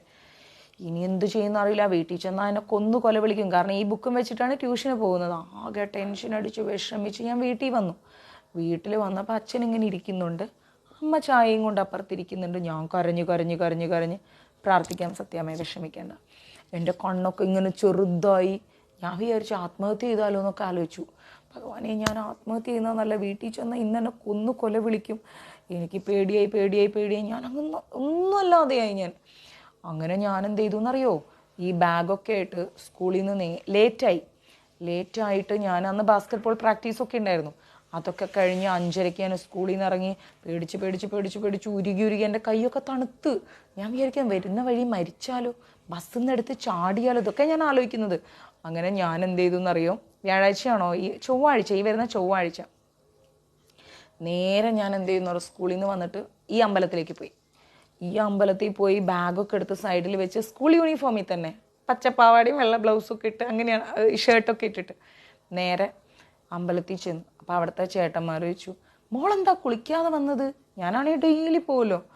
ഞാൻ ഈ ചേട്ടന്മാരോടൊന്നും മിണ്ടുന്നില്ല. അല്ലെങ്കിൽ ഞാൻ ഇന്ന് അവിടെ പോയാൽ അടിയും പിടിയും ബഹളമാണ്. ഈ കയ്യിലും പായസം മേടിക്കും, 2 കയ്യിലും പായസം മേടിച്ചു. ഇതിനും പായസം കിട്ടാനാ അമ്പലത്തിൽ പോണേ. അങ്ങനെ ഞാൻ എന്ത് ചെയ്തു, കരഞ്ഞ് അമ്മയുടെ മുന്നിൽ പ്രാർത്ഥിച്ചു. അമ്മ, എൻ്റെ റാങ്ക് ഫയൽ പോയി അമ്മ, ആരോ കട്ടും അമ്മ, ഇന്ന് എൻ്റെ അച്ഛൻ എന്നെ കൊല്ലും അമ്മയെന്നൊക്കെ പറഞ്ഞ് കരഞ്ഞ് പ്രാർത്ഥിച്ചു. ഞാൻ വീട്ടിൽ വന്നു. അച്ഛനിങ്ങനെ നിൽക്കുന്നുണ്ട്. അച്ഛൻ വരുമ്പോൾ എന്നോട് ചോദിച്ചു, നീ എന്താ വൈകിയത്? ഞാൻ പറഞ്ഞു, സ്പെഷ്യൽ ക്ലാസ് ഉണ്ടായിരുന്നു. എന്നാലും ഇത്ര നേരം നിൻ്റെ കൂടെയുള്ള പിള്ളേരൊക്കെ പോയല്ലോ. ഞാൻ പറഞ്ഞു, അതെനിക്ക് കുറച്ച് ഡൗട്ട് ഉണ്ടായപ്പോൾ സ്റ്റാഫ് റൂമിൽ പോയി ടീച്ചറോട് ഡൗട്ട് തീർത്തതാണ്. കയറിപ്പോ എന്നോ, ട്യൂഷനില്ലേ നിനക്കെന്ന് ചോദിച്ചു. ഞാൻ പറഞ്ഞു, ഉണ്ട്. അപ്പോൾ ഞാൻ ചെന്ന് കുറച്ച് കഴിഞ്ഞപ്പോൾ അച്ഛൻ അടുത്ത് ഇരിക്കുന്നുണ്ട്, അമ്മ ചായയും കുടിച്ചിരിക്കുന്നുണ്ട്. റൂമിൽ തന്നെ ഇരുന്ന് വിറയ്ക്കുക ഞാൻ കിടന്നിട്ട്. അപ്പോൾ അമ്മ പറയണം, നിന്ന് സമയം കളഞ്ഞോ നീ, കേട്ടോ, നീ സമയം കളഞ്ഞോ. ഇനി അവിടെ തപ്പി ഇവിടെ തപ്പി വരുന്ന വഴിയിൽ ആ കാടിനോടും മലയിനോടും പാറ്റനോടും ഉറുമ്പിനോടും ഒക്കെ കഥയും പറഞ്ഞ് കയ്യിൽ കാടും പറിച്ച് ഉള്ള പൂമ്പാറ്റനെയും മറ്റേ തുമ്പീനെയും അടിച്ചടിച്ചാ വരിക എന്നൊക്കെ പറഞ്ഞ് അമ്മ കുറേ ചീത്ത വിളിച്ചു. എൻ്റെ തലയിൽ ഇതൊന്നും കയറുന്നില്ല. അച്ഛൻ എണീറ്റ് കുളിക്കാനൊക്കെ പോയി. ഞാൻ അവിടെ തന്നെ ഇരിക്കുക റൂമിൽ. അച്ഛൻ കുളിച്ച് വന്ന് എൻ്റെ റൂമിൽ അലമാരി ഇരിക്കുന്നു. അച്ഛൻ അവിടുന്ന് മുടിയൊക്കെ ചീകി, നീ ട്യൂഷന് പോണില്ലേ? ഞാൻ വേഗം പോയി ഡോറടച്ചിട്ട് അച്ഛൻ്റെ കാലങ്ങ് കെട്ടിപ്പിടിച്ചു ഞാൻ. അച്ഛന് അൺഎക്സ്പെക്റ്റഡ് ആയിരുന്നു എൻ്റെ ആ ഒരു പ്രകടനം. ഞാനങ്ങ് കാലങ്ങ് കെട്ടിപ്പിടിച്ച് കരയാൻ തുടങ്ങി. അച്ഛൻ പറഞ്ഞു, അമ്പിളി എന്താ എന്താ? അച്ഛാ എന്നെ അടിക്കല്ലച്ചാ, എന്നെ കൊല്ലല്ലച്ചാ, അച്ഛാ അമ്മ എൻ്റെ എല്ലൂരി എടുക്കും അച്ഛാ. അമ്മ എപ്പോഴും അങ്ങനെയാ പറയും, ഇന്ന് ഞാൻ നിൻ്റെ എല്ലൂരി എടുക്കുന്നു. അമ്മ എൻ്റെ എല്ലൂരി എടുക്കും അച്ഛാ, അമ്മ എൻ്റെ തൊലി പറിച്ചെടുക്കും അച്ഛാ. എന്താ? ഞാൻ പറഞ്ഞു, അച്ഛാ എൻ്റെ റാങ്ക് ഫയൽ പോയച്ചാ, കാണുന്നില്ല അച്ഛാ, അയ്യോ എനിക്ക് എൻ്റെ കൈയും കാലും തളരുന്നു അച്ഛാ, എന്നെ എവിടെയെങ്കിലും കൊണ്ടുവെക്കാം അച്ഛാ എന്നും പറഞ്ഞ് ഞാൻ കരച്ചിൽ തുടങ്ങി. അച്ഛൻ പറയാം, അവൾ നിൻ്റെ എല്ലും തോലൊന്നും ഊരിയെടുക്കൂല എന്ന് പറഞ്ഞു. ഇത് കേട്ട് അമ്മ വന്നിട്ട് എന്താ എന്താ എന്താന്ന് ചോദിച്ചുകൊണ്ട് അമ്മ വന്നു. അച്ഛൻ പറഞ്ഞു, നീ കുറച്ച് അങ്ങോട്ട് പോടി, ഞാൻ അവളോട് കാര്യം സംസാരിക്കട്ടെ. അമ്മയുടെ വിചാരം എനിക്ക് വല്ല പ്രേമമായിരുന്നു എന്ന്. അമ്മ പറയാം, എന്താ അവൾ ഉണ്ടാക്കി വെച്ചത്, എനിക്കത് അറിയണം. അപ്പം ഞാൻ പറഞ്ഞു, ഒന്നുമില്ല ഞാൻ പറയട്ടെ അമ്മ, എൻ്റെ റാങ്ക് ഫയൽ എടീന്നും പറഞ്ഞ് അമ്മ ഒരു വരവ് വന്ന്, നീ എവിടെടീ കൊണ്ടിട്ടത്? അസത്തെ നിന്നെ ഞാൻ ഇന്ന് കൊല്ലും, പരീക്ഷയ്ക്ക് കുറച്ച് ദിവസമേ ഉള്ളൂ എന്നും പറഞ്ഞ അമ്മ തുള്ളലങ്ങ് തുള്ളിയില്ലേ. അച്ഛൻ പറഞ്ഞില്ലേ, നീ സമാധാനിക്കുക, അവളല്ലെങ്കിലേ ടെൻഷൻ അടിച്ച് നിൽക്കണം, വേണ്ടാത്ത വർത്താനങ്ങൾ നീ പറയുന്നത് അടങ്ങിയിരിക്കുക, അത് നോക്കാം, ഞാൻ നാളെ അവളെ കൂടെ സ്കൂളിൽ പോയിക്കോളാം എന്ന് പറഞ്ഞു. അങ്ങനെ ഞാൻ അച്ഛനോട് ഞാനിന്ന് അച്ഛൻ്റെ അടുത്ത് ഉറങ്ങുമില്ലെങ്കിൽ അമ്മ എന്നെ രാത്രി വന്ന് ചോദ്യം ചെയ്യും. അമ്മ വരും രാത്രി, ഉറങ്ങിക്കിടക്കുന്നിടത്ത് അമ്മ തോണ്ടും. ഞാൻ എന്നിട്ട് അച്ഛൻ്റെ അടുത്ത് പോയി അച്ഛനെ കെട്ടിപ്പിടിച്ച് കിടന്ന്. അച്ഛന് ഇത്ര വലിയ വയറുണ്ട്, അപ്പോൾ ഇടി വെട്ടുമ്പോഴും മിന്നലൊക്കെ വരുമ്പോൾ എനിക്കതൊരു എന്താ പറയുക, എൻ്റെ ഒരു ഷെൽട്ടറാണ് അച്ഛൻ്റെ വയറ്. അവിടെയാണ് ഞാൻ പോയി കെട്ടിപ്പിടിച്ചെടുക്കാൻ. ഇടിയും മിന്നലൊക്കെ എനിക്ക് അന്നും പേടിയാണ്, ഇന്നും പേടിയാണ്, ഇപ്പോഴും പേടിയാണ്. ഇപ്പോഴും ഇടി വെട്ടിയാൽ അച്ഛൻ ചോദിക്കും ഞാൻ വീട്ടിലുണ്ടെങ്കിൽ എന്തേ, ഞാൻ പറയും ഒന്നുമില്ല എന്നറിയും. എന്നിട്ട് സഞ്ജുവും ഏട്ടൻ്റെ മക്കളൊക്കെ കളിയാക്കും, നാണമില്ലല്ലോ മമ്മിക്ക്, ഇത്രയും പോത്തു പോലെ. എനിക്ക് ഭയങ്കര പേടിയാണ്, കയ്യും കാലം വിറയ്ക്കും. അതുപോലെ അമ്പലത്തിൽ ഈ കരിമരുന്ന് പ്രയോഗമൊക്കെ ഉണ്ടാവും ഉത്സവത്തിന്. അപ്പം ഞങ്ങളുടെ വീട്ടിൽ കിടക്കുമ്പോഴും ഇത് കേൾക്കും. അപ്പം അച്ഛൻ അതൊക്കെ കഴിഞ്ഞിട്ടാണ് വരിക. എനിക്ക് ടെൻഷനാണ്, എൻ്റെ അച്ഛനൊക്കെ അതിൻ്റെ ഇടയിൽ പെട്ടുപോയി ഉണ്ടാവുമോ. ഞാൻ കരയും ഇരുന്നിട്ട്, എൻ്റെ അച്ഛനെ കാണുന്നില്ല, എൻ്റെ അച്ഛനെ കാണുന്നില്ല. എൻ്റെ പേടി എന്താ പറയുക, അച്ഛനൊക്കെ അതിൽ കിടന്ന് പൊട്ടിപ്പോയിട്ടുണ്ടാവുന്ന എൻ്റെ പേടി. എന്നിട്ട് കുറച്ച് കഴിയുമ്പോൾ അച്ഛൻ വരും, അച്ഛനറിയാം ഞാൻ വിഷമിക്കുന്നുള്ളത്. അങ്ങനെയൊക്കെയാണ് എൻ്റെ ക്യാരക്ടർ. അങ്ങനെ അച്ഛൻ വന്നു, പിറ്റേന്ന് സ്കൂളിൽ വന്നു. അച്ഛൻ പറഞ്ഞു, ഇങ്ങനെ ടീച്ചറെ മോളെ സിസ്റ്റേഴ്സാണ്, ടീച്ചറെ മോളുടെ ഇത് കാണുന്നില്ല, അപ്പോൾ ടീച്ചർ ഒന്ന് ശ്രദ്ധിക്കാം. അമ്പിളി ഞങ്ങളോട് പറഞ്ഞില്ലല്ലോ എന്ന് പറഞ്ഞു. ഒന്ന് ശ്രദ്ധിക്കണം ടീച്ചറെ എന്നൊക്കെ പറഞ്ഞു. ഞാൻ ചോദിക്കാം, കുട്ടികളോട് ചോദിക്കാമെന്ന് പറഞ്ഞു. എന്നിട്ട് ഞാൻ ക്ലാസ്സിൽ വന്നപ്പോൾ ടീച്ചർ എന്നെ വിളിച്ച് മുമ്പിൽ നിർത്തി. അമ്പിളിയുടെ ഈ റാങ്ക് ഫയൽ ഇവിടുന്ന് മിസ്സായിട്ടുണ്ട്, അപ്പോൾ ആരെങ്കിലും എടുത്തിട്ടുണ്ടെങ്കിൽ, മാറി എടുത്തിട്ടുണ്ടെങ്കിൽ അത് കൊടുക്കണം. കാരണം 2-3 കുട്ടികളുടെ കയ്യിലുണ്ടായിരുന്നു റാങ്ക് ഫയൽ. ഇനി ആരെങ്കിലും മനഃപൂർവ്വം എടുത്ത് മാറ്റി വെച്ചതാണെങ്കിലും കൊടുക്കണം എന്ന് പറഞ്ഞു. അപ്പം ഞാൻ അവിടെ നിന്ന് പറഞ്ഞെന്താ അറിയോ, ഞാൻ സത്യമായിട്ടും ഞാൻ ഇന്നലെ എൻ്റെ പുതിയാപ്പല ഭഗവതിക്ക് ഞാൻ കാണിക്കേട്ടിട്ടുണ്ട്. ആരെടുത്താലും അവർക്ക് ശിക്ഷ കിട്ടും. അതുപോലെ മാതാവിൻ്റെ അടുത്ത് ഞാൻ മെഴുകുതിരി കത്തിക്കാൻ എൻ്റെ അച്ഛനോട് പൈസയായിട്ടാണ് വന്നത്. ആരെടുത്താലും ശിക്ഷ കിട്ടും, ഒരു സംശയവും ഇല്ല, ഉറപ്പാന്ന് പറഞ്ഞു. അങ്ങനെ അന്ന് വൈകുന്നേരം ഞങ്ങൾ എല്ലാവരും വൈകുന്നേരം ക്ലാസ് അടിച്ചു വാരുമല്ലോ, നമ്മൾ ക്ലാസ് അടിച്ചൊക്കെ വാരി പോകാൻ നേരം നമ്മളെല്ലാം വൃത്തിയാക്കിയിട്ട് അന്ന് ഞങ്ങളായിരുന്നു ചെയ്യുന്നത്. അങ്ങനെ അതെല്ലാം ചെയ്തിട്ട് ക്ലാസ്സിൻ്റെ ഡോറൊക്കെ അടച്ച് ഞാനും എൻ്റെ ഫ്രണ്ട്സ്, അപ്പോൾ എൻ്റെ കൂടെ 2 ഫ്രണ്ട്സ് ഉണ്ടായിരുന്നു, ഭയങ്കര ബെസ്റ്റ് ഫ്രണ്ട്സാണ്, ജീന, ലിസി എന്ന് പറഞ്ഞിട്ട്. അതിലൊരാളാണ് ഇന്നിപ്പോൾ എൻ്റെ ഷോപ്പിലെ സ്റ്റാഫായി നിൽക്കുന്നത്, ജീന. അവൾ എന്നോട് പറഞ്ഞു, നീ വിഷമിക്കണ്ടാ, നിനക്ക് കിട്ടും, നീ ബാ നമുക്ക് ബാത്റൂമിൽ പോയിട്ട് പോകാമെന്ന് പറഞ്ഞു. ശരിയെന്ന് പറഞ്ഞ് ബാഗൊക്കെ വെച്ചിട്ട് പോയി. കുറച്ച് കുട്ടികളൊക്കെ അവിടെയും ഇവിടെയൊക്കെ ഉണ്ട് കേട്ടോ. അങ്ങനെ തിരിച്ച് വന്ന് ബാഗ് എടുക്കാൻ വേണ്ടി ഡോറ് തുറന്നപ്പോൾ ഡെസ്കിൻ്റെ മുകളിൽ ഈ റാങ്ക് ഫയൽ. ആര് വെച്ചു എന്ന് ഇന്നും എനിക്കറിയില്ല, അതാരെടുത്തു കൊണ്ടുപോയി എന്ന് എനിക്കറിഞ്ഞൂടാ. പക്ഷെ സാധനം തിരിച്ചു കിട്ടി, അത് തിരിച്ചു കിട്ടി. എന്നിട്ട് ഡെസ്കിൻ്റെ മേളിലുണ്ട് ഇങ്ങനെ എഴുതി വെച്ചിരിക്കുന്നു, സോറിന്ന്, SORRY എന്ന്. ഞങ്ങൾ അന്ന് വലിയ ഇൻവെസ്റ്റിഗേഷനൊക്കെ നടത്തിയിട്ടുണ്ടായിരുന്നു. ഈ എസ് ഇങ്ങനെ ആരാ എഴുതുക, ഈ O ഇങ്ങനെ ആരെഴുതുക, അക്ഷരം വെച്ച് നമുക്ക് കണ്ടുപിടിക്കണം എന്നൊക്കെ പറഞ്ഞിട്ട് പിറ്റേന്നുണ്ട് കുറച്ച് സംശയമുള്ള കുട്ടികളുടെ ബുക്കൊക്കെ ഞങ്ങൾ മേടിച്ചു. എടാ ഒന്ന് ബുക്ക് തരും, ഒന്ന് കംപ്ലീറ്റ് ചെയ്യാനെന്നൊക്കെ പറഞ്ഞിട്ടൊക്കെ. കണ്ടെത്താൻ പറ്റിയില്ല. പക്ഷെ ആരാണെന്നറിയില്ല, കൊണ്ടുവച്ചിട്ടുണ്ട്. പക്ഷെ ഞങ്ങളുടെ ക്ലാസ്സിൽ അന്ന് കുട്ടികളൊന്നുമില്ല, ഞങ്ങൾ 4 പേരേ ഉണ്ടായിരുന്നുള്ളൂ. ആ 4 പേരും കൂടിയാണ് ഞങ്ങൾ ബാത്റൂമിലും പോയത്. തിരിച്ചു വന്നതും 4 പേരും തന്നെ. പക്ഷെ ആ ബുക്ക് തിരിച്ചു വരുമ്പോൾ അവിടെ ഉണ്ടായിരുന്നു. അപ്പം അത്രയും നമ്മുടെ പ്രാർത്ഥന കേൾക്കുന്ന ഒരു ഭഗവതിയാണ് അവിടെ ഇരിക്കുന്നത്. അങ്ങനെ പല പല പല കാര്യങ്ങളിൽ. അപ്പം അതുകൊണ്ട് ആ ഭഗവതിക്ക് ഉണ്ണികൃഷ്ണൻ പ്രഭു ഞാനല്ല ഇട്ടോന്ന്. ഓക്കെ, അപ്പം ആ ഭഗവതിക്കാണ് നമ്മുടെ മഞ്ജരീസിൻ്റെ പേരിൽ ഞാൻ ചുറ്റുവിളക്ക് നടത്തുന്നത്. അപ്പോൾ എനിക്ക് ദീപം കൊടുക്കുമ്പോൾ അമ്മയോട് പറയാം, എൻ്റെ മഞ്ജരീസിൽ, നമ്മുടെ മഞ്ജരീസിൽ, അല്ലേ? നമ്മൾ ഓരോരുത്തരും പറയുമ്പോഴും എൻ്റെ മഞ്ജരീസ് എന്ന് പറയാം. നമ്മുടെ മഞ്ജരീസ്, അതെ, എൻ്റെയും നിങ്ങളുടെയും നമ്മളുടെ. അതിലാരൊക്കെ വിഷമിക്കുന്നുണ്ടോ, ഏതൊക്കെ തരത്തിൽ വേദനിക്കുന്നുണ്ടോ അമ്മേ, ആ ഓരോരുത്തർക്കും ഞാൻ അർപ്പിക്കുന്ന തിരിയാണിത്, ദീപമാണിത്. അമ്മ ഈ ദീപം കൈക്കൊള്ളണേന്ന് എനിക്ക് അവിടെ നിന്നുകൊണ്ട് പറയാം. അതുകൊണ്ട് നിങ്ങൾക്കെല്ലാവർക്കും വേണ്ടിയിട്ടും നമ്മുടെ കിച്ചൂട്ടിന് വേണ്ടിയിട്ടുമാണ് ആ ദീപം ഇനി മുതൽ എല്ലാ മാസവും നിറദീപമായി അമ്മയ്ക്ക് മുമ്പിൽ സമർപ്പിക്കുന്നത്. അതിന് നമ്മളെല്ലാവരും മനസ്സോടുകൂടി, ഒരേ മനസ്സോടുകൂടി ഒരുമിച്ച് നിൽക്കുക. ഓക്കെ. ഹരേ കൃഷ്ണ. സർവം കൃഷ്ണാർപ്പണമസ്തു. പ്രഭുപാദ് കി ജയ്, ഗുരു മഹാരാജ് കി ജയ്, രാധാ പവനപുരേഷൻ കി ജയ്. ചിലപ്പോൾ നാളെ രാവിലെ നേരത്തെ എണീറ്റിട്ട് ഗീത എടുക്കാം, ഒരു 1 അവറെങ്കിലും എടുക്കാം. ഓക്കെ, ഇല്ല എങ്കിൽ മറ്റന്നാൾ. ഓക്കെ. ഹരേ കൃഷ്ണ. എല്ലാവർക്കും നന്മയുണ്ടാവട്ടെ.